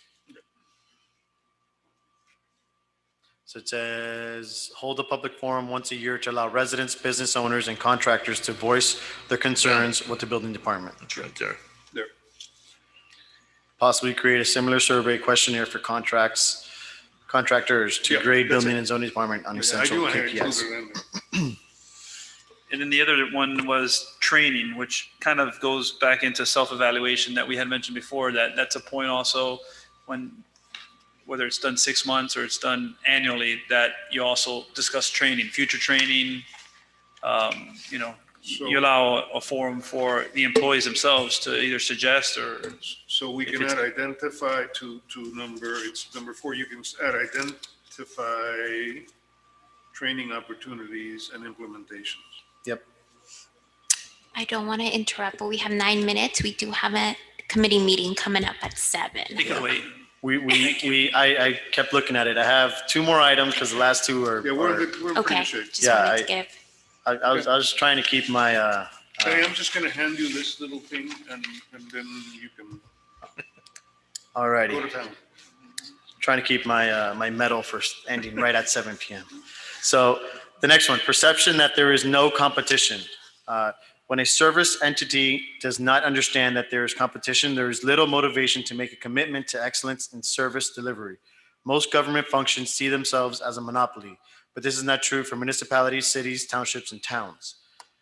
So the recommendation is publish a mission and vision statement that clearly delivers the message that township fully understands the concept that people, contractors, and businesses have a choice in where they live, work, play, and do business, and therefore Miami Lakes is in constant competition to win over their other choices. This is big. This ties back to, the marketing and showing the good, the bad, the ugly, and kind of connecting with the community. And it also goes back to, when someone moves or someone moves from one house to the other within Miami Lakes, or someone moves from without to within Miami Lakes, being that first hand that reaches out to them and introduces them to Miami Lakes. It kind of goes along with this, right? We're going above and beyond because we want to be that town, that city that is, above all others, right? And so kind of instilling within the employees to be better and better than other municipalities is what I'm taking from this one. I gave you the example. There's a case study in history, which is Avis. Avis became the #1 rental company in the country, if not the world, by saying, we try harder because we're #2. And they took over Hertz because that people believed that they were always trying harder because they knew they were #2. They needed to get ahead of the other guy. Great marketing play, by the way. Phenomenal. Great case study. All righty. So we're all on board with that one? Yep. Yes, sir. So the next one, and I think it's really the last one when it pertains to specifically the building department. Lack of information for homeowners and small businesses on reliable contractors. Homeowners and small businesses do not have a reliable source to turn to when seeking contractors that are responsible, reliable, and work in Miami Lakes. Recommendation is explore ways to publish a list of contractors in good standing so that those embarking on a project have a reference point to begin their search. So this one, once again, is walking that line. But I think I think it was worded correctly here. Instead of labeling it something like a preferred list, it's kind of a good standing list, right? Contractors who A, have a license, and B, who do, don't do work without permits, or, actually follow the building code and the town requirements. So I think that would be very helpful to have kind of a website where homeowners can go in there and say, I'm looking for a plumber, and get a list of 45 plumbers that are in good standing within the town of Miami Lakes that, do good work. So I think that's a great one. And then the last two have to do with 40-year. the 40-year and obviously what happened with Surfside. So the next one is one that I think should be recommended to Dade County in the committee that they're putting together. It's adding the plumbing system. So plumbing systems inspections are not included in the township's 40-year recertification. I think that's something that town of Miami Lakes can do. I know there's not very many buildings here that are at the 40-year mark or high rises, or but I think it's something that we can, once again, being that better town, being that better city, is implementing plumbing system and even recommending it over to Dade County, in which hopefully this last issue is the town of Miami Lakes and all municipalities get a seat at that table when it comes to the recommendations and discussing issues with the 40-year re-inspections. All righty. Any other comments we want to talk about the last two that I quickly breezed over? No, I think those are good to recommend to the town council. They're our voice Yes, over at the county, so. I know. I do want to just make a note. Once the final document is revised and completed, I do need it to be sent over before so I'm guessing, I'm going to give Danny these. He's Okay. making the changes. He'll correct it, give it to you, and it's all yours. wonderful, You're because set to go. it will be included in the August council meeting, and he will be presenting. So So I'll be presenting at the August meeting. Yes, I am. I will unfortunately be out of town because it would have been nice to present it, but Well, we could be here. August 10th We at could be here. 5:30. We'll be with you. 5:30. And it will be live streamed, correct? Yes, Awesome. it So is I- live streamed. We're planning, I know he's going to present, but if we could also be a Yes, you part of can, it you and can have be his part of backing. it. Of course, you can be there. We need support. One question, Yes. just, do we have to do meeting minutes for today? This We're is done. This is it. This is meeting it. minutes. Those are the meeting minutes. I can include that in the agenda, August agenda, and include it in the document for the final We're not going to meeting. meet again, so no one's going to approve them, so, yeah. No, that will be included in the document we have for With this that, committee. A motion to conclude today's meeting. All righty, no opposing, motion so moved. Beat my time. Thank you, guys. They're just a blast. Yeah, I mean, I just haven't because I've been so busy starting up my company and office and all that stuff that has been crazy. But next year, I'll definitely be on it, man. GFA's there. You got to give Frank a run That'll be fun. Pero ya, la piscina, los papers de la piscina mía se han caído todos.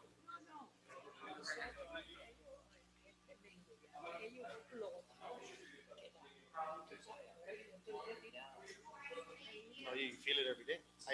I work from home and I feel it. every day. I didn't do it.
Oh, man.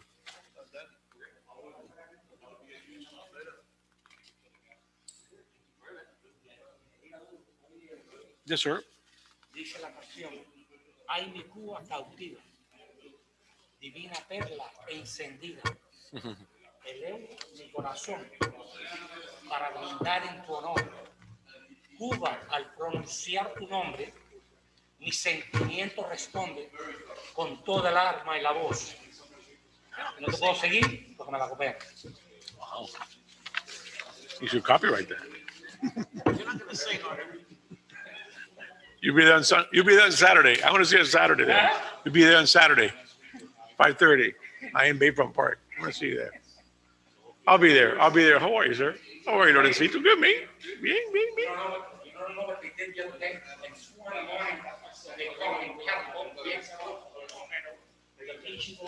Have everything dirty. They have the whole camera.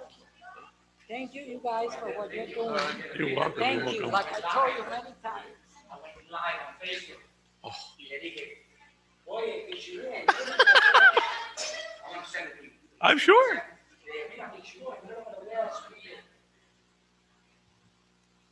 yo lo respeto, y lo que le voy a decir a usted, Pichirú, estoy aquí con un grupo de 20 gente, tenemos el equipo parado para el departamento de transportación de la policía y tienen este problema, que hemos recogido más de 300 cartuchos de basura. Debería de mañana salir a la televisión y pedirle que le diga perdón al pueblo y al departamento de transportación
you guys as a request couldn't ask him to be at the meetings, but the liaison for the town is sitting right next to you.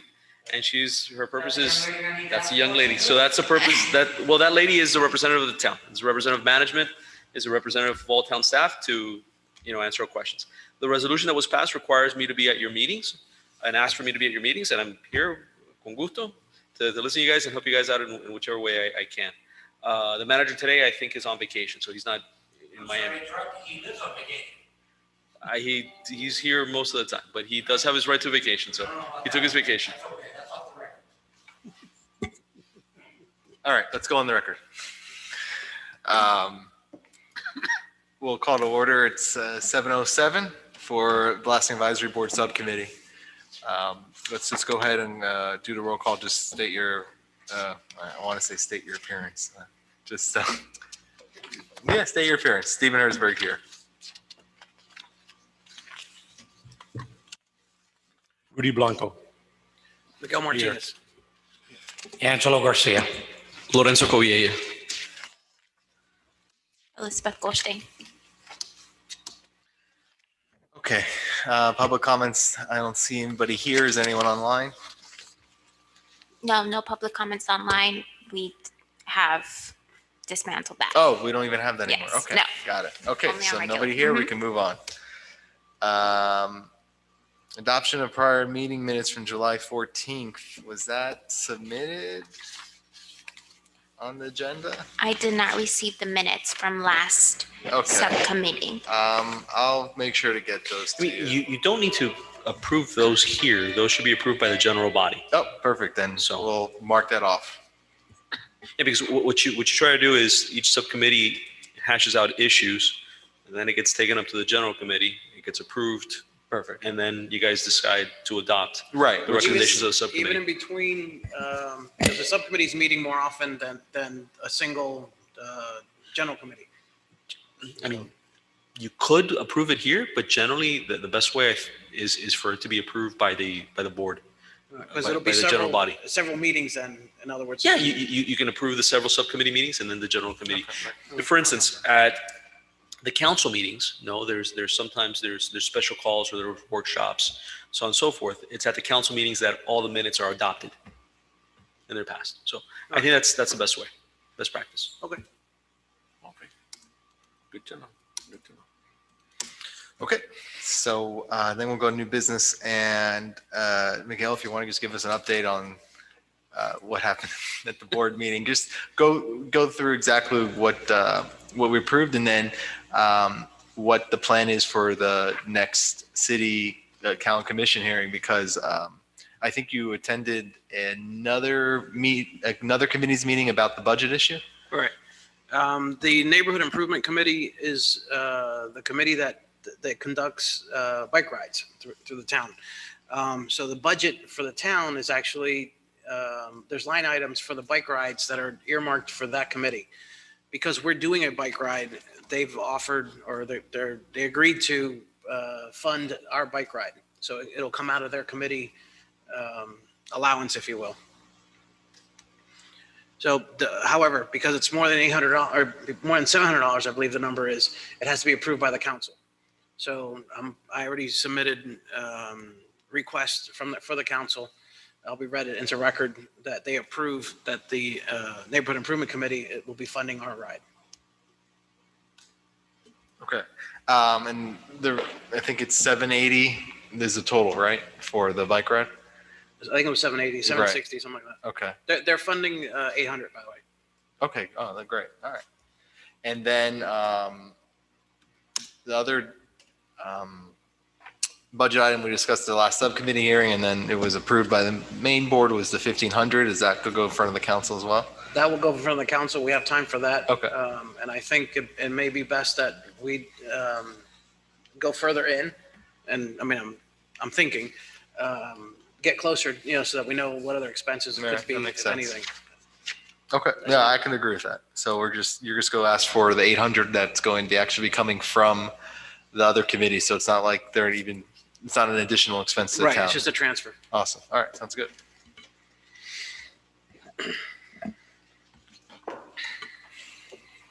Okay, so we'll go to old business, which is legal review and Well, if I Go may, I'm ahead. sorry, with Sure. the bike ride. Yeah. Rizzo confirmed that, Rep Rizzo confirmed that he won't be making it. So, so right now we have Rep Fabricio and the representative from Gava's office that was here at the presentation is trying to get with the scheduler so that she can be here, be present at the ride and to speak also. So we're waiting on confirmation on that. Okay, great. Yeah, I think we'll go into the blasting bike ride again once we're done with our legal review and because we asked for town attorney's presence and respect his time on that. So let's go into it.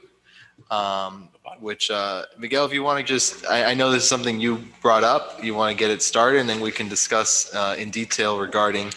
And correct me if I'm wrong. It's an issue as why isn't the county enforcing its code if it has its rights, and if state law is not necessarily clearly preempting Right. the county's restrictions. And if that's the case, then why maybe we should put some focus on the county in, hey, you have this right. Why don't you help us here and regulate? In just as in a nutshell recap, the original Florida statute was 55225, and it set forth regulations at the state level, and that the fire marshal is governing over this. However, it specifically stated that, and it stated that there was no other item in the chapter this governs. That being said, it said unless a local municipality can be more stricter or more stringent than this, then they will override. Under Munich Code, Chapter 13 of Dade County has the regulations for the county to control the blasting or regulate the blasting. There are several items in there, and they're still in the books today. Then came 55230, which says nothing in this chapter is going to, this supersedes everything in the chapter. Well, now we have two things that are conflicting because it wasn't strict in the previous one. And they said the CFO's office governs over this, period. Now, the CFO's office, if we're aware or not, their governance is basically the legal limit of the PPV, peak particle velocity, of 0.5 inches per second. And as I demonstrated the other presentation, that is only a linear measurement and doesn't take into effect all the other properties of the energy wave. So that is one of the things that affects us is the other properties. And there's nothing we can do about that. It also mandates of the DOA requirement, and the DOA requirement for you to file a complaint or lawsuit against the miners, you must prove a single blast caused a single damage within 90 days of the blast, which, as we know, it is not a single occurrence issue. So these things appear to be set up to protect the miners or isolate the miners. So that's what the discussion is for tonight. And I forgot the specific county code. I know it's section 13, right? But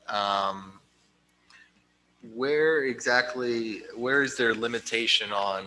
Oh, do they have any specific limitation on mine? I believe it was 0.7. It's actually right. higher. Yeah, it's higher. It's so higher. 0.75. So the state is producing a lower limit, which would preempt the higher limit, right? So what would we want to try to find in the county code because we've been in the argument with the state, and that's go take a act of legislation, which we all know has its problems getting passed. So where can we push the county? Under county ordinances has specific requirements that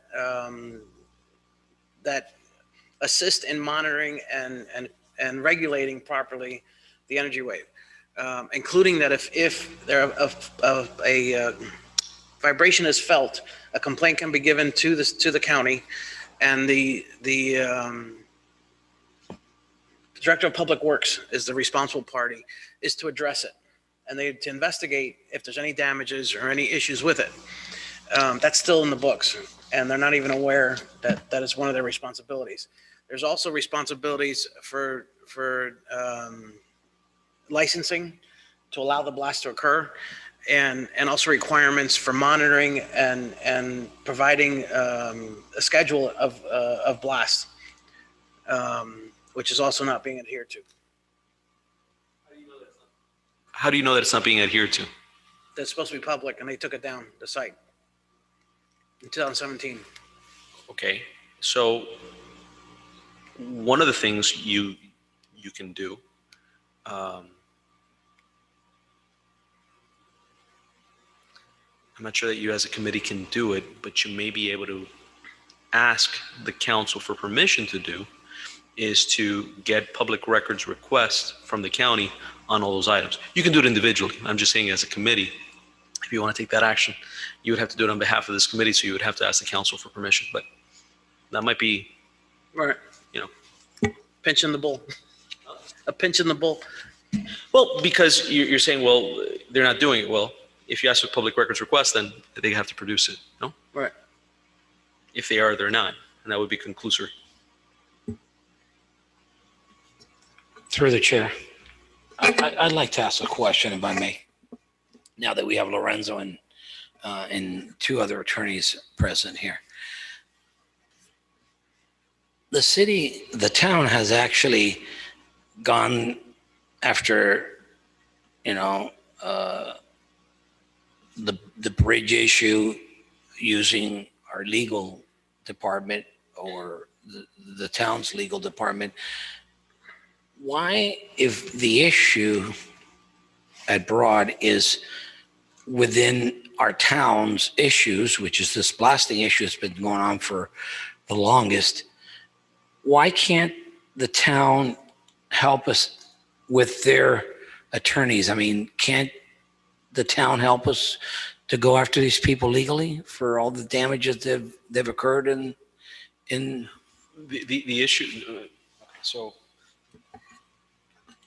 as a municipality, the issue is to define what is the damage that we've incurred as a town. Individual attorneys have a hard enough time making insurance claims based on damages to the house and relating them back to the actual properties. It is a issue that is affecting many of our homes, but it is a property issue that is affecting them. To say that the minors are directly affecting or are violating some right that the town has, so that we could file some kind of claim is I mean, I'm open to listen to suggestion, but it's something that and we've thrown this idea around. I don't see it. So we spent $4 million just, 6-7 years ago to build that fire station. I want to say 4 million, a little more than 4 million. And I could literally take you into that fire station with the permission of the battalion chief and show you on their walls every time there's a blast and there's a crack or it gets worse and worse. They write it, military time, everything. These guys have everything to the T there. So that building cost our tax dollars to this town over 5 million XYZ amount of dollars, and they can continue to destroy all kinds of things around here. I think that until we really set the tone and we let these people know that enough is enough, nothing's going to happen. If we just sit here and talk little pretty words all day long, and it's like a fight. If I say to you, enough is enough, it has to stop. I mean, when is it going to stop? Or are we just going to continue to be coming to these meetings and I'll go old and gray and we'll be talking about the same thing? When are we going to take action? Something's got to happen. You guys have a better idea. I'm just sitting back and listening. I mean, what is it? I mean, Miguel spent thousands. I mean, if Miguel had $100 for all the hundreds of thousands of hours that this man has invested, he'd probably be a millionaire. He'd have more money than Trump. That'd be nice. I'm serious. I mean, when other people have fallen and said, I'm giving up, enough is enough, he's there. He don't give up. And this man doesn't even get paid. So I'm trying to find something, because we just can't continue to talk pretty and not do something. I feel sometimes like going over there and throwing rocks at them, literally throwing slingshots at them. I mean, in reality, you bring up a point, and I appreciate the accolade, but I'm telling you how it is, how I see it. thank you. The canal restoration that was done, I think it was a tune of 1.2 million by the town. 2 million, okay. And I know it was repaired, redone immediately after completion under the contractor's warranty. The reality is that that canal is falling again, what was done. And I believe, my understanding is the other side of the canal, that I was told previously that it was out of the jurisdiction of Miami Lakes. However, when I looked up on the appraisal site, Miami Lakes owns half that road. So they own both sides of the canal. You may want to look into that from what I saw. And that being said, then as the canal goes south and crosses under the road, the culvert is falling in. Major dangerous situation. And on the opposite side now, which obviously is FDOT under 826, now today I was there, the dirt, you could see it roll in, fresh dirt. It's a problem. If the canal is part of the jurisdiction of the town, then it may behoove you, the town's money is being wasted as that the embankments are rolling in. Can't discuss that because that was resolved in a mediation pre-litigation. So all the conversations are confidential, as these attorneys can discuss. Okay. What I can tell you is that the contractors are going back out there to fix some of those areas that were done that seemingly are in disrepair. On the side that we corrected, right. But the opposite side, if the town has ownership of half that road, I don't know that. Then it's a liability to the town that barricade won't hold the car. I mean, there's nothing holding the post of that barricade. I don't know which road you're. I mean, I know more or less where the area is, but I'm not sure exactly where on the map you're talking. Miguel, let me interrupt. But I mean, if you can send me an email later and just show me exactly, and I can address that with our Public Works Department. With your permission, through the chair, sorry, I took a Lorenzo. We brought the media out there, and they couldn't believe. And let's forget the media. Let's talk about safety. If we go out there right now, we look at that culvert, which is cracked. From there, which is about 163rd, all the way to 171st. If you looked all the way down there, you're going to see a telephone pole. Is it a telephone pole, Miguel? A telephone pole. Light pole. A light pole. That light pole is supposed to be straight. That light pole is leaned a lot towards the canal. And they are what they call guardrails. And these guardrails have these steel posts. It's like your teeth. And they go in a certain amount of feet in there. And they are losing through a process called erosion, because every time they blast, everything shakes and everything comes off and it just comes into the canal. And you are starting to lose a lot of it. When I say a lot of it, it's huge. So what happens is, and it's happened before, if a car doesn't hit it sideways, if a car can go this way and come right into it, a Honda Civic will take that guardrail and go into the water. They've been there and there already. It's happened in the past. So as Miguel is saying, that road halfway, that lane coming from the north into the south belongs to this town, because there has been holes in there and you guys have gone out there and have fixed it. for you. No, I but- know I can, But there's some parts of the canal that are under our jurisdiction. There's parts of the canal that may be within the South town Wa- limits, but are not Yeah. within our jurisdiction, Right. so we don't have. I mean, it's the same thing with the 170 bridge, that the 170th, half the road was the county, half the road was the town. So I see That's our argument. the same issue. It's 77 Court.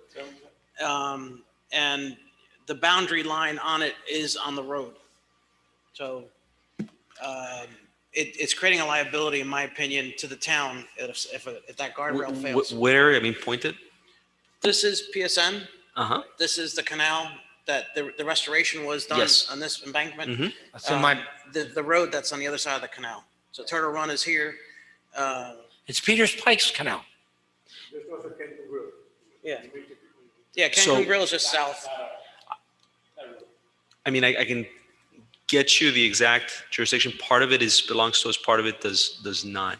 And I'm not sure when it comes to the canal, I'd have to look into it for you. I can't tell you All off right, off the top of my head. we'll, Here we go. We'll make a request about trying to figure out the jurisdiction, but to Andrew's point, I think this is something that we should speak to the town manager about. I mean, who has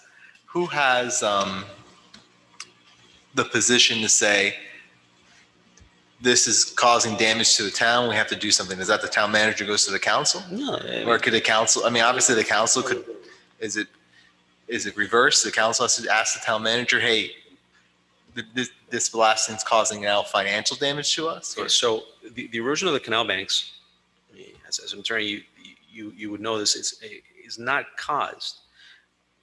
Am I saying that blasting does not have an effect on it? No, I'm not saying that. But that's not the sole reason that these banks erode. I mean, canal banks, river banks erode for many, many reasons. And you have to go back and you have to repair the banks.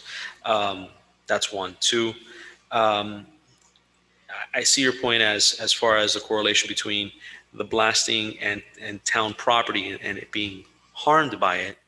But that would require the town, doing a heavy lift as far as doing the amount of time that it would take to actually investigate it, to actually be able to bring in the experts, and then if it's found that that's one of the causes, then to eventually file some suit. And at the end, really that's beyond the manager's scope. That would be the council bringing it as a new business item and instructing the attorneys and manager to look into that. Lorenzo, the Public Works Director, is it Carlos? He knows about that culvert. He told me personally, if he was here, he would agree with me. He told me personally that he knows about the crack culvert and that he's been asking the South Florida Water Management to fix it, and they don't listen. That I believe. But that is, there's some issues there. There's a lot of problems there, and we're going to go real soon. We're going to go ahead and visit with the news again. We're going to bring out the news out there because this needs attention. We're seeing a more likely potential. It's a potential issue, obviously. Nobody's crashed in there yet. But if you see that, in particular the culvert, the wall is probably at a 20-degree angle falling in. It's already broken the top concrete cap. Miguel, I mean, if that's an issue, I mean, that's something that we want to address, right? We don't want a lawsuit for something that we're negligent about. The issue is, I don't know whose jurisdiction that culvert Correct, is. correct. I don't have the answers for you. But being from a town, you have. But to if it's plow. something that the town has, then it's something that, But it's should be twofold. addressed. It's twofold. One is the liability, if it is part of the town. Another part is responsibility that if the town were to make a statement to the county, hey, there's a problem here, please address it. It's just making aware. It's not. And I'm sure going to Mr. Quadra's point is if Carlos has said he's contacted South Florida Water Management, I'm sure he's contacted South Florida Water Management and made them aware of the issue. He can't get him to move nowhere. I believe that. Sure. I even brought, many years ago, I brought Steves Bobo there. I mean, I brought so many people there that we even had helicopters in the air. People were saying, who's here? The president of the United States? And they told me they were going to fix that culvert because by law, culverts have to be replaced every 40 years. And that culvert's over 50 years. And it's still. So so you know that if anything happens to that culvert or something happens, it's on the dais and I'll entertain it. And I'll say, I've been talking about this culvert and we'll get Esteves involved and everybody else involved. And I'll even say it that I talked about it in the blasting meeting and everybody knows about it. So that's just so we're aware of it. Okay. All right. Guys, getting back to Yeah, 2.5 and 3.0. sure. As far as if there's been talk about proper procedures when a statute when it becomes a law, I guess. I mean, you guys have any knowledge of that? What do you mean by that? When things are and I don't know. It's up to you. Right. I'm not bringing it to you guys. When something is said or stated that, or a body is in charge of regulation or whatever, that one thing is the body's takes over something, but that's not the law. The law is the body takes over regulation. I think what you're saying, Miguel, is that there's really no Florida statute exactly saying that it's got to be 0.50. I think it's a CFO who says it, the Department of Transportation that says it, different entities. But there's no real statute, Florida statute, that says, in my research, it has to be 0.50 or 0.10 or 0.20 or whatever. So I think the county knows that. And that's why they inserted it. Say, hey, 0.75, even though they're over the limit, because it's not clear.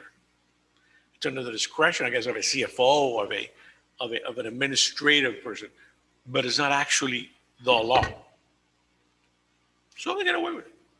So similar. That's a question Right. that we've discussed outside of this. And I'm going to get him in here for the Director of Public Works, Jimmy Morales of Miami-Dade County.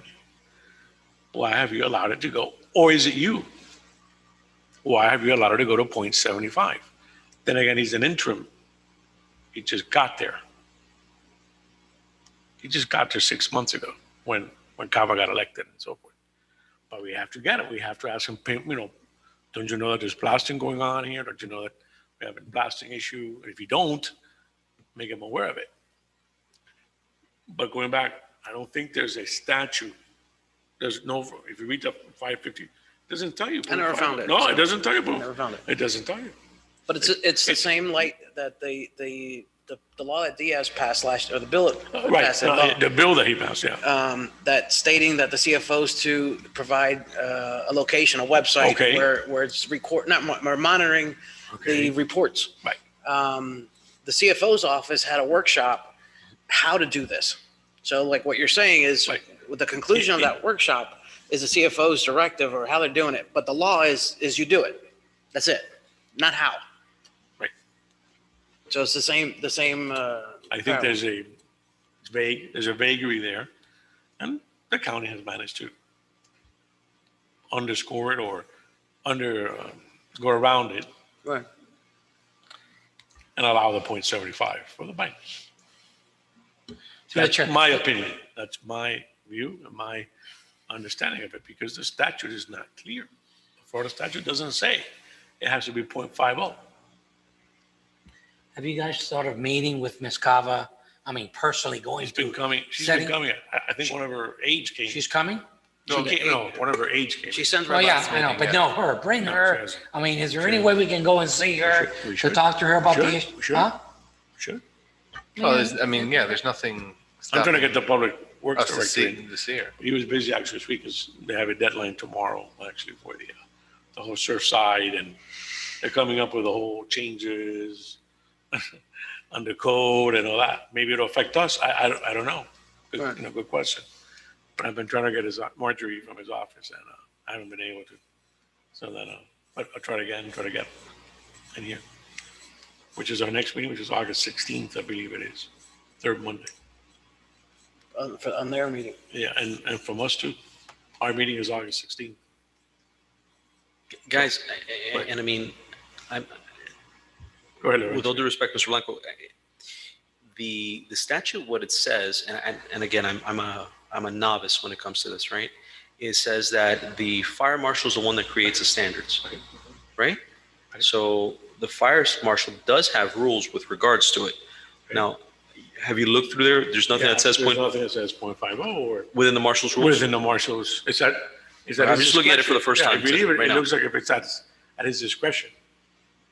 But that's a regulation that the CFO's done, not a state law, is what we're getting at. Right. With all due respect, the fire marshal's a joke.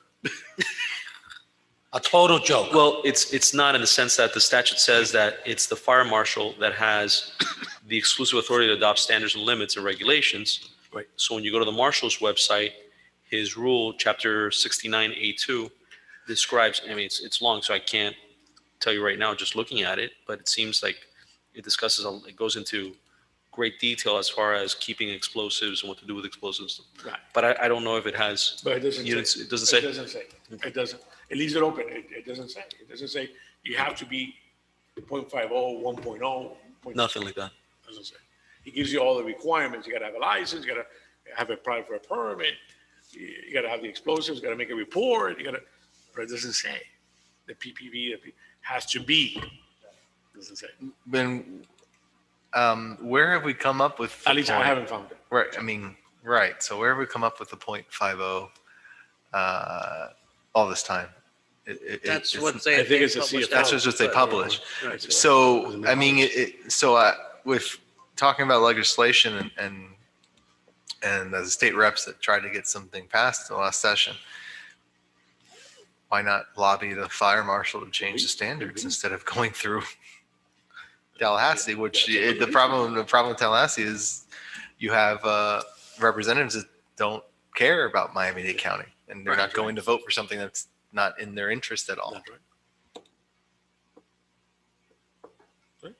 Right? So Yes. have we ever had that discussion with the rep to lobby the fire marshal instead of I lobbying the actually House? was on a conference call with the CFO, and I directly Jimmy Petronas.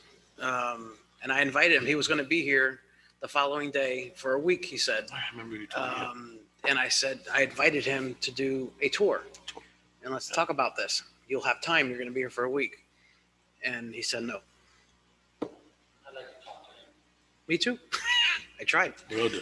And the following day, the apartment roof collapsed. And I sent him an email regarding the same. And I extended my invitation again.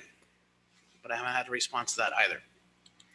Right. But let's just, when we go to the 0.75, let's just remember that 55225, correct me if I'm wrong, it would not have affected anything that was in place at the time, right? So, What do you mean?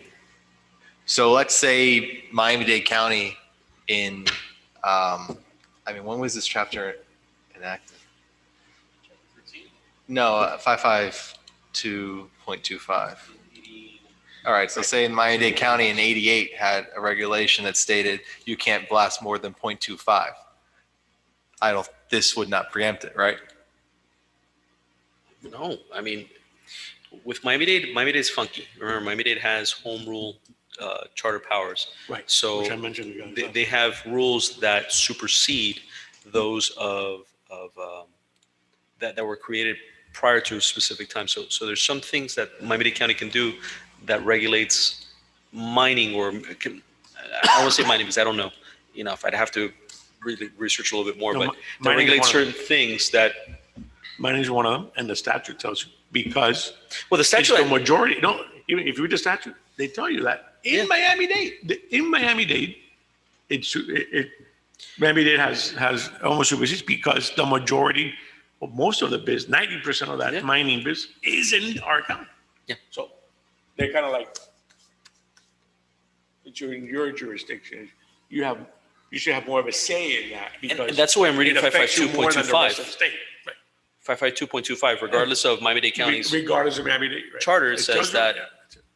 city, town, or county can create things that are more restrictive. So it's not less restrictive, so more restrictive. So, okay, so let me just clear. So you're reading a 55225 would say we could lobby the county to make the blasting .2, and that would be allowed. I'm reading the statute. Right. I mean, it's the first time I'm looking at it with all of you, and it says, nothing contained in this chapter shall affect existing ordinance, rule, or regulations pertaining to explosives of any incorporated city, town, or county, or other local government that is less restrictive than the provisions of this chapter. So as long as it's not less restrictive, I interpret that to mean more restrictive, right? Right. Correct. Now the question is, it says existing ordinance was Right, it that- existing at the that's- time. That's, I understand what your point. that's my point, is existing at the Right, time. existing at the time. So if, And I think chapter 13 goes back a while. right, I don't know when that blasting chapter was in there, but Wow. what I'm trying to say is, while I think it's clear that if there was something in Dade County prior to this 55225 being enacted, the county would have its The county be allowed prevails. The But county prevails. now, I think this chapter is trying to say the states go preempted unless, and this is not my area of law, there's some home rule or some some ability that the county says, no, we have preemption on this issue. They might. That's arguable. So I think coming out of this, I think there's two things that we should maybe begin to focus on, and not just look at trying to get legislators to do work in Tallahassee. That, again, how many state reps? 122. Right. So the 122 state representatives, and what, 6 of them this affects? 7 maybe? Right. It's an uphill battle. And when I'm looking at That's the county code, it looks like it goes all the way back to 1959. Oh, I know. Me veo que me abuelo. when I was born. But anyway, that's actually one of the main problems. Should Tallahassee Right. tell us what to do in regards to mining, since it goes back to 59? Right. Should they even be allowed, or should we give it to the county? That's the home rule issue, right? That's a home rule issue. Through the chair. So basically, if we could set up an appointment with Ms. Cava, and she's pretty busy with this Champlain Towers and all that. If we set up an appointment, I mean, and we can ram in through her doors and talk to her. Is it going to, do you see something positive if we can talk to her? I think so. I actually requested a meeting from her, and her sister was here, her aide was here. Yeah, her aide was here, but prior to that, I had asked for a meeting, and I was advised to please wait because everything that's going on with the Champlain Tower. Yeah. Even if you had the meeting, she won't remember anything that's being said. Gotcha, I got you, I got you, I'm with you. Focus on that, which is understandable. It's And understandable. that's what I think happened to Jimmy Morales. Huh?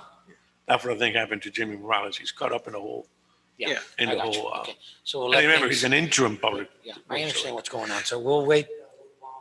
If do you have the county chapter opened, chapter 13? If you go to Municode, you can get chapter 13, Miami-Dade County. All right, you'll see on there all the regulations that the county does have, which I think I'm not questioning or arguing, or I'm just an observation. But if you look at the regulations the county has, they have noted seismic frequency, acoustic frequency, velocity ranges, sound range, the transducers, a lot more than what the state does. Right. Yeah. And then even the minimum data to be shown on the record for the reports that they have, it's all there. The state doesn't have any of this. So I think it behooves all of us that this is something to go, to look at. An angle. I think if you're going to look at it, and again, I'm looking at it, we'd have to really do a deep dive. Is what are the remedies that someone has, and how do you obtain those remedies? So what are the remedies that you can get, and how do you get those remedies? So what's the procedure that the county has set up? Right. They even have, if you look at section 1319, it looks at 1998, they did it. Notice the purchasers of residential property of rock mining operations where blasting is permitted. And that is in the closing papers. There is a paragraph in there that you're being notified. There should be. I'll tell you, I've There never should seen be. that. It's in there. I mean, I've been given it. There should. So, yes. There So, should. right. We have the brains in the house. We have 3 attorneys. I haven't seen one in a while. Me either. What do they call that? The dream team. For you guys remember this a while ago. Think about it. Sorry, Angelo. Sorry, Angelo. Mr. Pizzi and Mr. Dorta, which I had the opportunity to meet him. Pretty sharp little guy. You know that they got about $4 million out of the deal. I literally, I mean, had to go after they got paid. At the end, I had to literally go to the judge and say, Your Honor, both of these beauties are shafting me. Right in front. And I went up there and I said, the judge said, Dorta, how much is in the escrow account left? He says, Your Honor, I've got about $900 left. I said, not enough. He says, give that to Mr. Garcia. So the judge says, Mr. Garcia, there's not a penny more. If you come back up here for another penny, I'll have you escorted out of this court. So I said to my wife, I'm going to ask him for more money. I'm leaving money on the table. I mean, you guys know that both of them went up there and the door was open at one time. Both of them closed the door. Do you guys know how that worked? Miguel, do you remember that? Does anybody here know the story of what happened? They both got about $4 or $5 million, and and they did a deal where you get this money, but you're not able to come back and sue They were the rock released. miners. They were Huh? released. Right. And I think that's where they closed the door on us. Notice the purchaser. That's from closing papers. I've heard stories before the town was incorporated of litigation that might ensue. They must be there. Right. Going back, they should be there. But imagine if you start giving those addendums, you think people are going to buy homes in Miami Lakes? Just reality. Yeah, I mean, I've Just seen reality. Yeah, I've seen closings there. They're not. Nobody's going to buy it. And it's in the fine print. Sure. I mean, I have a sample It's of an addendum, yeah, the yeah, notification. It's in the fine print in the closing papers, and nobody's. Northwest date, Northwest date, Right. blasting addendum. Mhm. Of course. It's another issue. But the That's another notification issue. only protects the developer, by the way. Hey, that's another point. Not a private sale, Not a private sale. which is another issue. That's another issue. So all the Satori sales should have had that at the very least, right? Correct. Right. Yes. That's a good question to check. Not gonna lie. Huge. I think where we're at is we should be telling the county to enforce its code, right? You're saying that there's some restrictions or at least monitoring, and the county's the one that is the license, right? There's a county and state license needed for blasting. So you need the state license, obviously, to operate, and then wherever you're going to do the operations, that municipality license you as well. So so two things I come out of this is one, lobby the county to do its job. I mean, who knows if some county officials I guess the director of public works would be in charge of this, if he's even aware of this, or they have anybody there aware that they're supposed to be monitoring these items. And then two, The current one is an interim. right. But he was a past commissioner, though, Yeah. of this area. Okay. And most of the area. And two is, and something I would take research a lot of, is could the county commission pass a rule amending the code, lowering the blasting amount, which would be, and does the state have preemption saying you can't do that? All right. But I think before you get there, I think is to figure out, what are, so the county has this ordinance. Look, I can tell you, there's a lot of ordinances that I've been asked to write for the town, but the question with any ordinance that I write is, how do I enforce it? So the question is, what is the enforcement mechanism? And what are the rights that individual homeowners or municipalities have to be able to go to the county and tell them, this is what's happened to me, and you've got this code, and I want you to address it. I mean, what is that mechanism? I don't know what it is. No, neither do I. Haven't looked at it close enough to figure that out, other than potential of license violations and not renewing licenses. And then The sanctions. Broward County Sanctions. prohibited extraction of resources through blasting. You can only do it by mechanical means, which is why in Pembroke Pines, all the lakes and all that, they're like 15 feet deep max, because that's the length of the arm. Dade County doesn't have that. So if a county can regulate it like that, why not a little further or enforce even what we have already? No, you're right.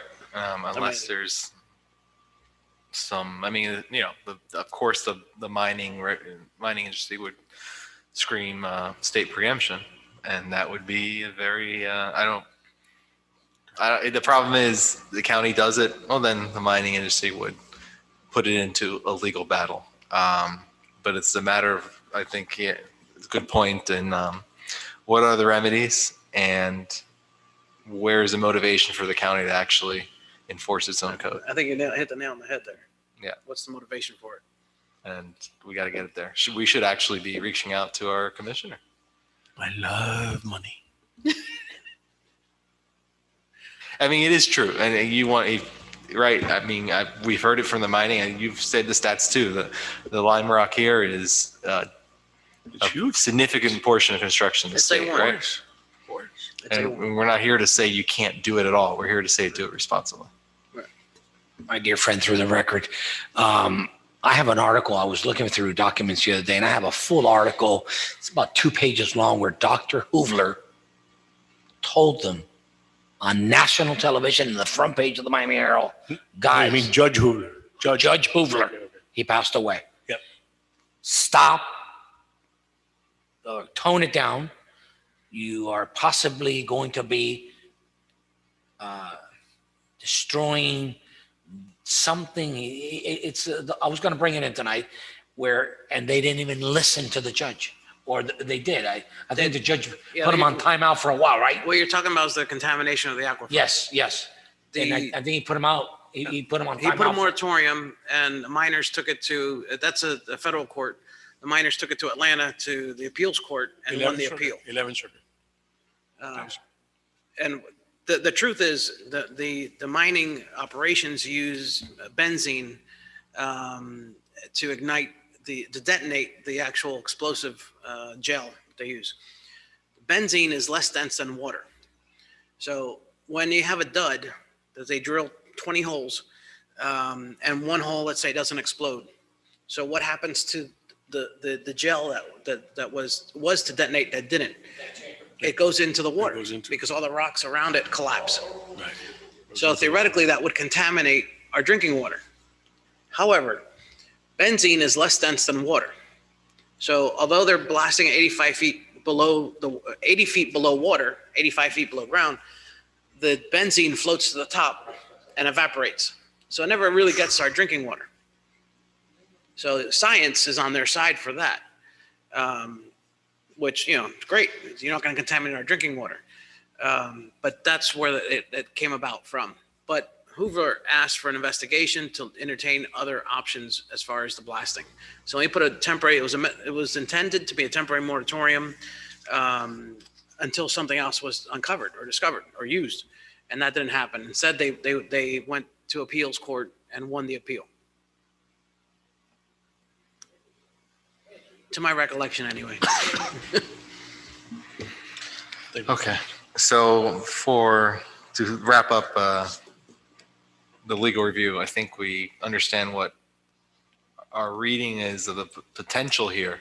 So now what's the next step, and what do we take to the board? Is it One, let's try to get more county. I mean, I think we made this, someone from Mayor Cava's office was here to get more support there. And why don't we try to get some support from our current county commissioner, right? There's something there. And Public Works. I think it's an angle. Right. I have actually submitted on my own record to Cava's representative, engineering reports,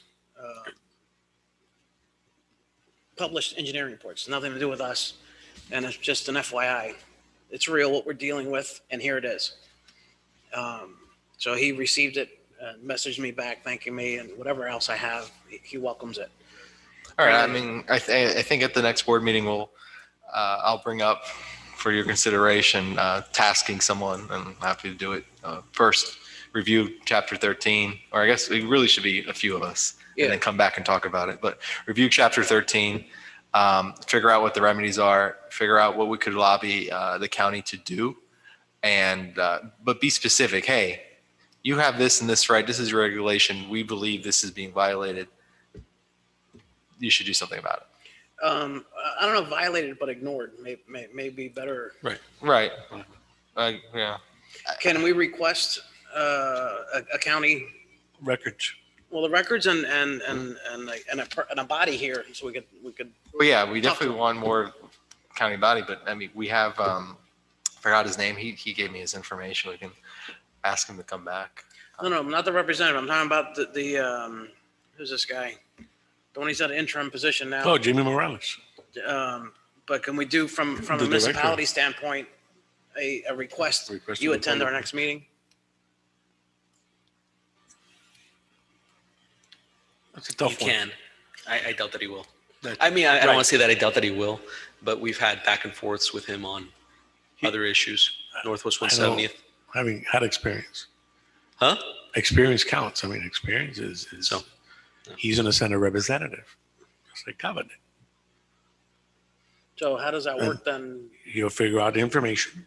He'll scope the atmosphere, and then go back. Right, but how With does a it work report. to request his presence? He was his presence. You could go through the county commission. Or you could go to, the Miami Lakes Council. I don't know if they'll do it or something. But as a private citizen, you could do it. As a public entity, we could do it. The private citizens that is not true. gonna- As a private citizen, you can do it. There's do a it. difference between what you can do as a private citizen and what you can do as a board. I've So- requested meetings when it was Alice Bravo. Oh. And she replied with the county attorney's statement. And she wasn't aware of the chapter 13 at all, quote unquote. I said, I'd like to have a meeting with you. And that no response. I'm not even sure she was aware that it was a code. But anyway, that's another. She wasn't. She wasn't. another Her issue. assistant told me. I don't know what you're talking about. Yeah. I said, well, I'll send it to you. It's your job. Your title's there. I know. So that's why I asked, as a private citizen, there really isn't any clout. Yourself or the mayor, does it make a difference? Hey, we need somebody here. We're like you. Can we do this? Or, can that be done? I mean, again, I think you can definitely put something on the agenda to ask the council to have a representative from the county here to discuss this particular issue. Yes. I mean, all those things you can definitely ask the council for. They can give you the authority and move forward. Okay. So is it too late to amend what I submitted earlier today? No, it's not. You have more than 7 days before their council meeting. So you can amend it and Yeah, you can that resend it tomorrow if you want. And we can resend it to the clerk's office. Because it's the 10th. Yeah, but I had to submit Right. today. You had to something else. Now, the only thing is, this is something you're requesting as a subcommittee, but whatever you do as a subcommittee should be reported to the full board to be adopted as an action by the full board. So. All right. So we'll put it on the next board meeting, and then Which is the 16th. right. So then hopefully August. get somebody here in September. Which maybe it's a good timing if we can get someone from the mayor's office or mayor herself join us September 25th, that might actually be really good timing. Have them come before that, sort of put it together. Right. Hey, we want you to come to our meeting before you join us, and we want to sort of talk to you about why aren't you doing anything about this Sounds chapter like a 13. shakedown. Exactly. Okay, got it. But if that's the case, then we can ask as a private, as a citizen then. Yeah. That's what I'm Hey, saying. That's when you come. If there's no reply, then we could take what it, I'm trying to do. right. That's We what could take it up a notch and have the, on behalf of the town. Right? As a private citizen, you can ask whatever you want. On behalf of the board, you can't. Exactly. That's the difference. That's what I'm trying to go in private. Through the chair, I think that by the time we reach all these issues that you guys want to get through, those miners are going to get through doing all their rocks, and they're going to say, hey guys, you're leaving. Don't We're worry already about it." through. We're packing, and we're going down the 90 miles down to the Turnpike. north and 20 miles out to the west, and we're gone. I think that's what's going to happen. They're counting on that. Huh? They're counting on that, They're counting. which is why I'm pushing so hard now. Now, with regards to everything you guys are talking about today, the benefit is it's August. A lot of people are on vacation. A lot of people are traveling. It's dead. And then once you get into September, you're into budget season. So if you plan everything right of what you want to do, then in September, I think it would be ripe to ask for something for later in October. Once that is dealt with, people are back and budget season is over. Sounds good. And I think that parking lot that we talked about, the park and ride, I think that we can get permission. I think that would be the greatest place. I mean, that's me. Open place, right next to their backyard. I mean, if we could do like a real big, something real big where they say, something's going, and it's right behind their backyard right there. I think that would be the best place. That reminds me also, Miramar Committee was advised by their legal department not to participate with our events. So it's out of their jurisdiction, quote unquote. And I said, That's you're more than welcome to unfortunate. come as a citizen as well, not representing, but that was interesting. Told them that they cannot join us. Our events, because it's a Miami Lakes issue or item or whatever that they can't participate in that Oh, as their body. lovely. Okay. okay. Thanks for coming. Really appreciate your time. And Anytime I'm here, yeah, no, At your service. your info was much appreciated. Definitely, I needed that. So until next time, we'll let you. Thank you Thank very you. much for your time. no, my pleasure. Seriously. So you didn't bring the smoker this time. What? Your smoker with the meats you're doing? Okay, do that. Where's your guayabera? Saturday. All right. Let's go over a few things on the blasting bike ride. I mean, you're good. We're good.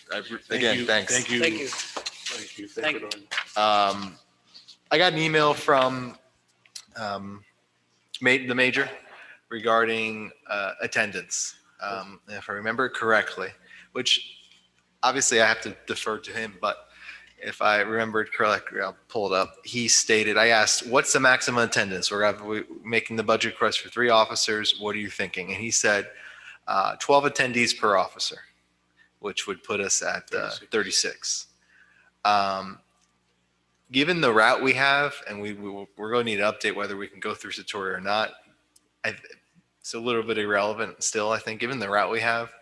I mean, we're really going through residential areas or down Commerce Way, which is usually on a Saturday or a Saturday, right? Well, he even said it.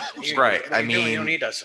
it's almost like we wouldn't even need the police. Right. I only see it at 82nd and 154th about attendance. And the reason that this comes up is the town will have its registration, right? It's not like someone can just like put their bike. I mean, I don't know how the town restricts it, but the town will have registration. So we need to determine how many invitees we're having, how many of us are going, and then how many open registration slots we have that people can actually register. And then the town will want to limit it and say, once we have 20, 25.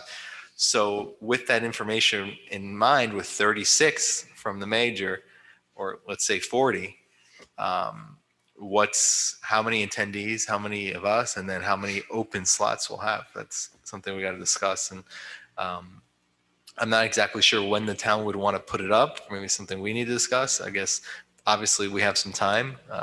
They probably wouldn't put it up till September, but that was what I discussed with them. And I also submitted the proposed route, which does go through Satori, Serenity Point, down Commerce Way, and then across. You did the actual map? Yeah.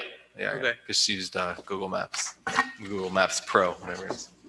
Will we be inside the Satori? Inside? Yes. We're trying to get permission, from the HOA. I mean, the president of the board's on the board, so on our board, right? So He was gonna present it to their board for approval. so the next meeting, I'm sure we'll get an update. But we definitely want to do that. But again, I would try to make it not just we ride through. We stop somewhere, have the people that live in Satori come and talk to us. 'Cause he says there's complaints and brand new homes, right? So I think that's an important stop for us. Right, exactly. I mean, if you can bring the media, Just don't go down at 7. Go inside it. right, exactly, Excellent. exactly. There's lakes, hidden lakes. Yeah, I mean, the thing is to go by town, go by people's houses, not just down 87th Ave, right? Regarding the route, I guess so I'll get off my chest before I forget. Go ahead. A couple questions. There's a zigzag, or it's not a zigzag, but you come down here and then you go back up. Right, that's the only way you can get out of there. Oh, There's only one. You can't go That's down Serenity Point. the next street down? That's Serenity. Well, that wouldn't get into Serenity Point. Right.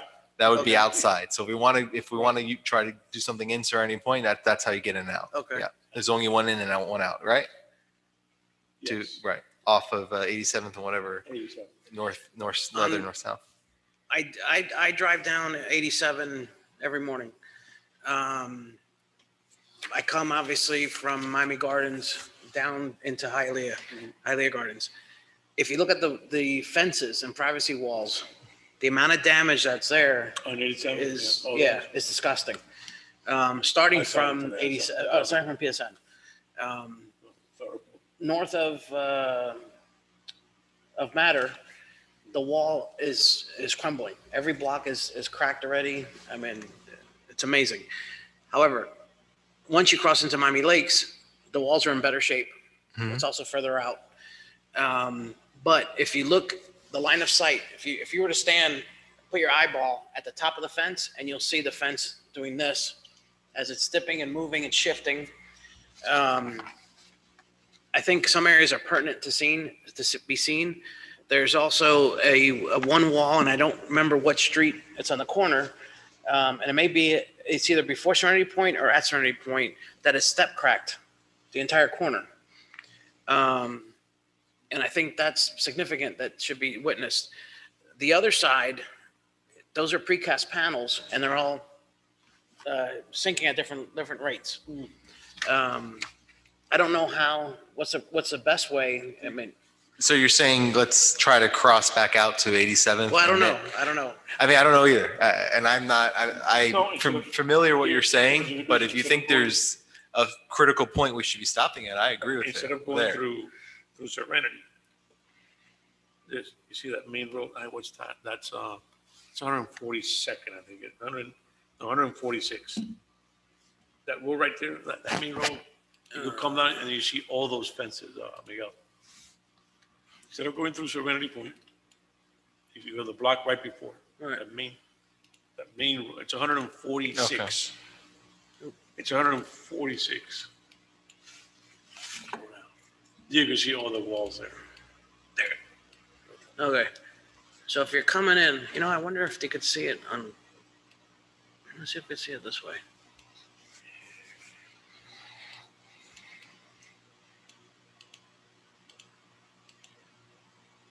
That's 87, right? Yeah.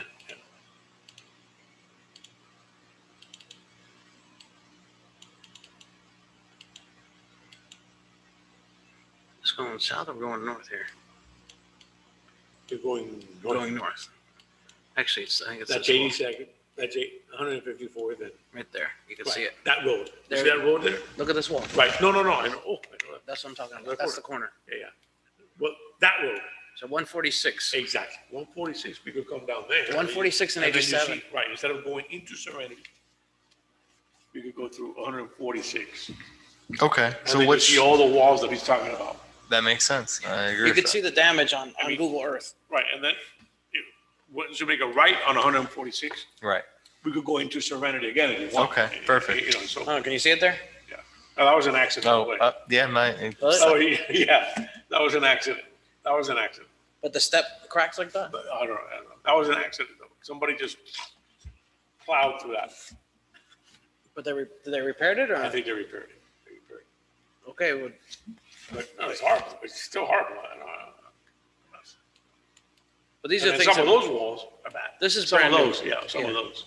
That's brand new. That's a brand new one. Yeah, Mhm. they're not But even. if you keep on going down, those This is the other one. those have problems, and keep on Yeah. going. Keep on going.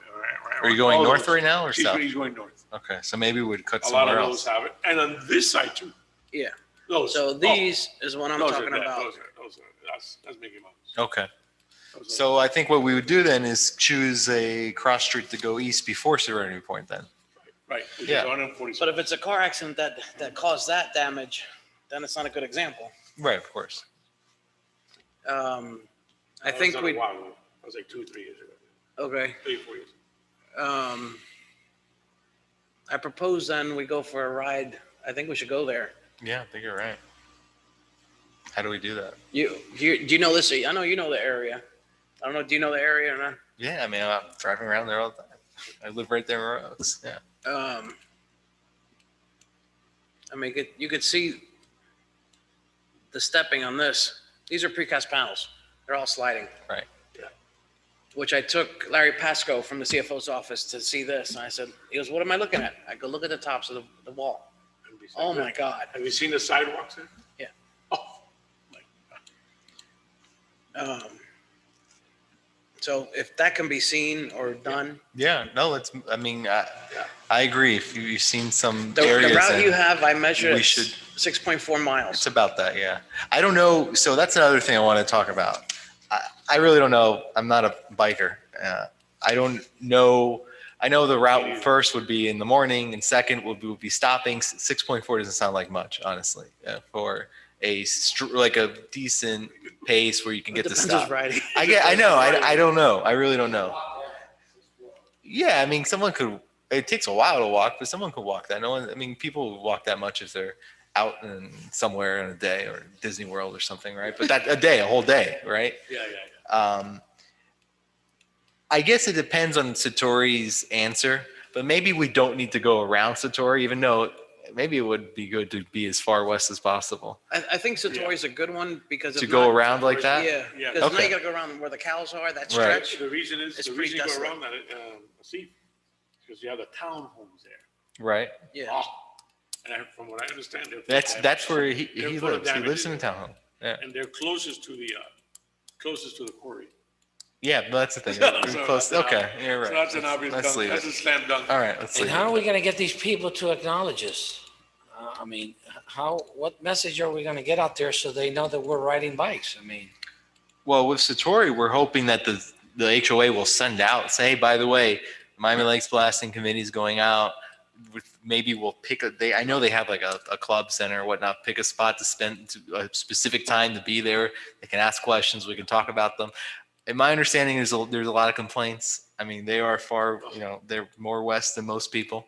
And these are brand new homes that shouldn't have any damage. And Right. they're not low end either. No, these are from 600,000 up. 600,000 and up.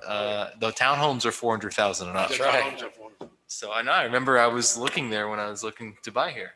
And, they're nice homes. I want to buy a townhome for my daughter in there, and I forgot about that. I'm gonna get you some information that I heard. I don't know if it's true. On the other side of I-75, exactly where we are. Yes. I think it's Bonita. Montera. Monte. I heard that a house is falling or something because. I have images from the inspections I've done there. Yes. Is that it? There's a house I think is falling because of Well, of this stuff. It's out. But it's out of. Right. I mean, it's outside of Miami It's Hialeah Lakes. Gardens. But Hialeah could we But not? it's in line. It's in But line, it's in line. Distance wise, same as Distance-wise. Satori. and, falling. and house falling, tell that to the mayor's office. Oh. Right? I mean, what more can we have to say? I think so. I think so too. But anyway, falling.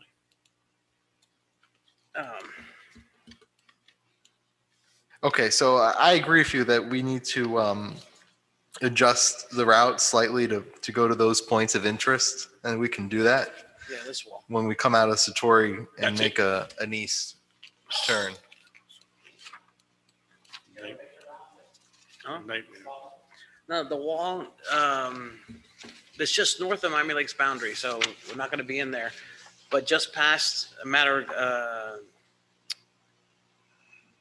what do you call it? Oh my God. Matter on 87th Avenue.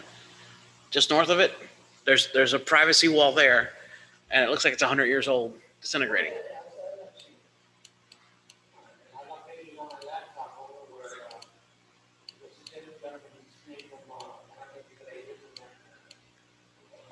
Ambrosio Hernandez. Yeah. No, that Hialeah Gardens there, I'm sure that's really bad.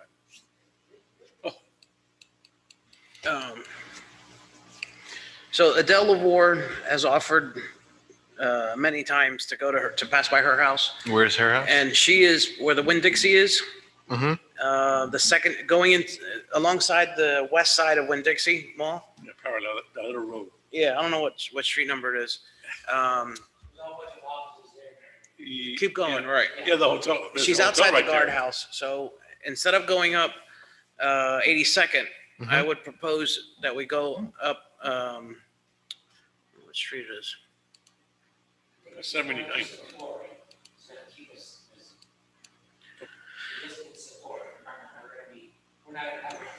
Yeah, well, it's potential. Right, that's when these are things that we need to find out. That's what we need to find out. 79th Avenue. Right, okay. So that would mean make a right, instead of making that left towards the park, it would make, there's the street right there. Here, this is her house here. So she's on 160 Terrace. She's not in Silvercrest, right? She's in. I think it's Silvercrest. It's outside the guardhouse. I think it's Silvercrest. No, that's not Silvercrest. It's not? No, that's yeah. Okay. I know. Guardhouse is here. Oh, Royal Oaks. Or She's- Right, right. Well, that guardhouse is public street anyway, so that's Yeah. fine. Gramercy, no. No, I don't know what that. It's outside of Royal Oaks. It's like a small. I know where that is. Right. But so if route wise, and the other thing, we obviously the canal's too far out. What we were just discussing, Right. and there's no sidewalk there. You can't really safely ride in there. Right. However, the canal on the south of 154.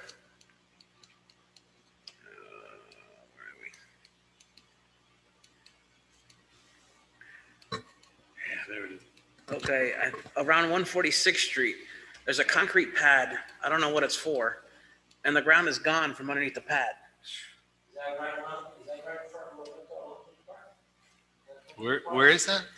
It's I don't know which one's Is it the, 148 and 87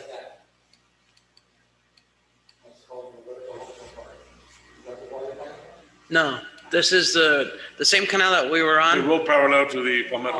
alongside the Palmetto. So on the side of the Palmetto, there's a concrete slab. I don't know what what was for. It's a pad, maybe 2 tables big, and the dirt's gone below it. The dirt has gone below it, like a dock. But you could see the dirt is actually Okay. I collapsed. think I see. Right. I see where you're going. So we'd make a right and go down like that If perimeter we can road get in, if we can get into this street, it may on the perimeter, not obviously not the Palmetto. It's Right. Perimeter Yeah, Road. yeah. You can to get turn in. in and go up that It way. is Yeah, yeah, Perimeter yeah. Road. So you. you're gonna be so busy with Satori, you're gonna, like you get through with Satori, you're gonna be ready for lunch. I mean, that's possible, and we would probably want to just, if we wanted, certainly get to Adele's house too. I think we Make need a to cutoff, do this, right? physically go out there. Right. But no, that's I that shouldn't be an issue. Basically, instead of going all the way around Commerce Way, you cut right, go on perimeter road, keep the perimeter road, and then that would be the main intersection crossing to 79th. You go back out, and then you can go through Row Oaks, back out to 170th, and right in that, yeah. Given those stops, that's what makes sense. So the only hairy intersection is there to cross 154. That's it. That if we came out here and just did that zigzag, Yeah, you're talking, I mean, close the road for 50 minutes. for a minute. not even, yeah. There's a light there, so you really wouldn't even have to close the road that well. Yes. There's actually a light on both intersections. Yeah. And no, those intersections are semi-synced, like one goes and then the next one goes. So I don't see why they should have an issue with that. It's basically just hold it up for 60 seconds. It would have been nice to get inside the fire, or at least around the property of the fire station, because we're going right there. The canal, that the embankment is they've lost like 5 feet of land to the canal. But Can you share, what is Adele's address, or what's her name? I mean, I can look it up. she is on, I'll give you the street, Yeah. 160 Terrace. Okay. Got it. All right, so I'll adjust the map and I'll share it with the town so they can pass it around for the next meeting. It's 7771 Northwest 160 Terrace. You actually can see her fence post Yeah. is leaning the wrong way. Got it. Okay, I'll make those adjustments. I think you're right, and then we'll get it approved at the next one. At the next meeting, I'll make sure it's on the agenda.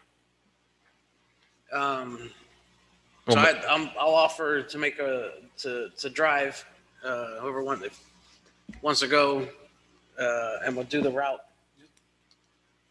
You want to go? Of course. Okay, so we have two Yeah. sentinels going out. Absolutely. Well, the young attorney's here.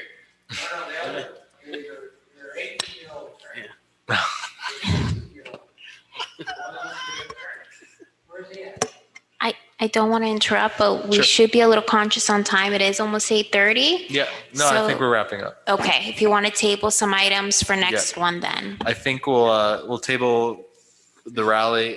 I would ask you though, if the last few meetings I asked the town, I haven't heard back about the availability of the park. If you're really set on that, and I think we have some fight back, including for myself, if that's a good location for the parking ride, can you contact somebody and see if it's even feasible?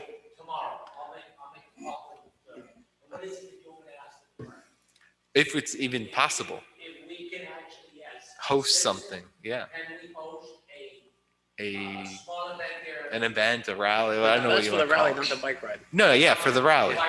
No. This is for That's the what I'm saying. rally. It's not the bike ride. That's the rally. That's in December. For the rally. It would be in December. No, The bike ride's in September. Bike race is Bike September. ride. This is separate. Permission for the Rally. Rally. Correct. Right. Yes. I mean, I don't know if it's even feasible. So if we can get that answer at the next meeting, then we can discuss it a little bit more. Because I think we all agree the location would be, poetic, but Yeah.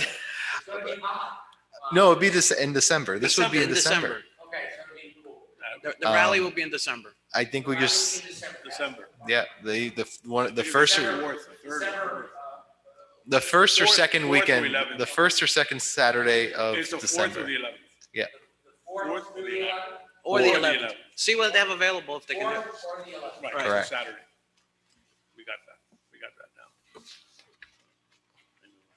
And with that answer, then we can have a discussion at the next meeting. Yeah, absolutely. I think that'd be. That's an important answer because last time, and again, including myself, I think we prefer Royal Oaks Park, but we have to have a discussion with the town too. But if it's feasible, then we can bring it back to the table. I like that word though. It's poetic if it was there. It is. I like that. I just don't know if we can get people there. Especially with the backdrop of the crane. Okay. We'll table the other lasting rally matters for the next meeting. Yeah. And we have a regularly scheduled meeting on next on the 16th for the main What board, about and for we'll this? schedule. What do you want? Do you want to schedule? What are we thinking about another one of the subcommittee meetings? Well, we need to get, you're going to talk to the officer now. Yeah, I'll talk to the officer and I'll revise the route. I'll send it back to him. I'll try to get his okay for 40 because I really think our route is very traffic friendly. Yeah, the only hang up is that 154. There's one, so I'll try to say, listen, I think we're going to do 40 and get his approval on that. And then at that point, the next meeting, we got to determine who exactly we're going to invite, try to get confirmations from how many, and then we know how many people we can put open registration, which I'm sure we wouldn't set up on the town until September anyway. Okay. But it sounds like, I mean, the bike ride's going to be approved of funding, so we're moving forward. It's happening. That's great. Okay. Nick. Yeah, I think that was a big one. All right. So we'll move to adjourn. Move to adjourn. Second. All right. We'll adjourn. Aye. All in favor? No, Aye. adjourned. Aye, aye, aye.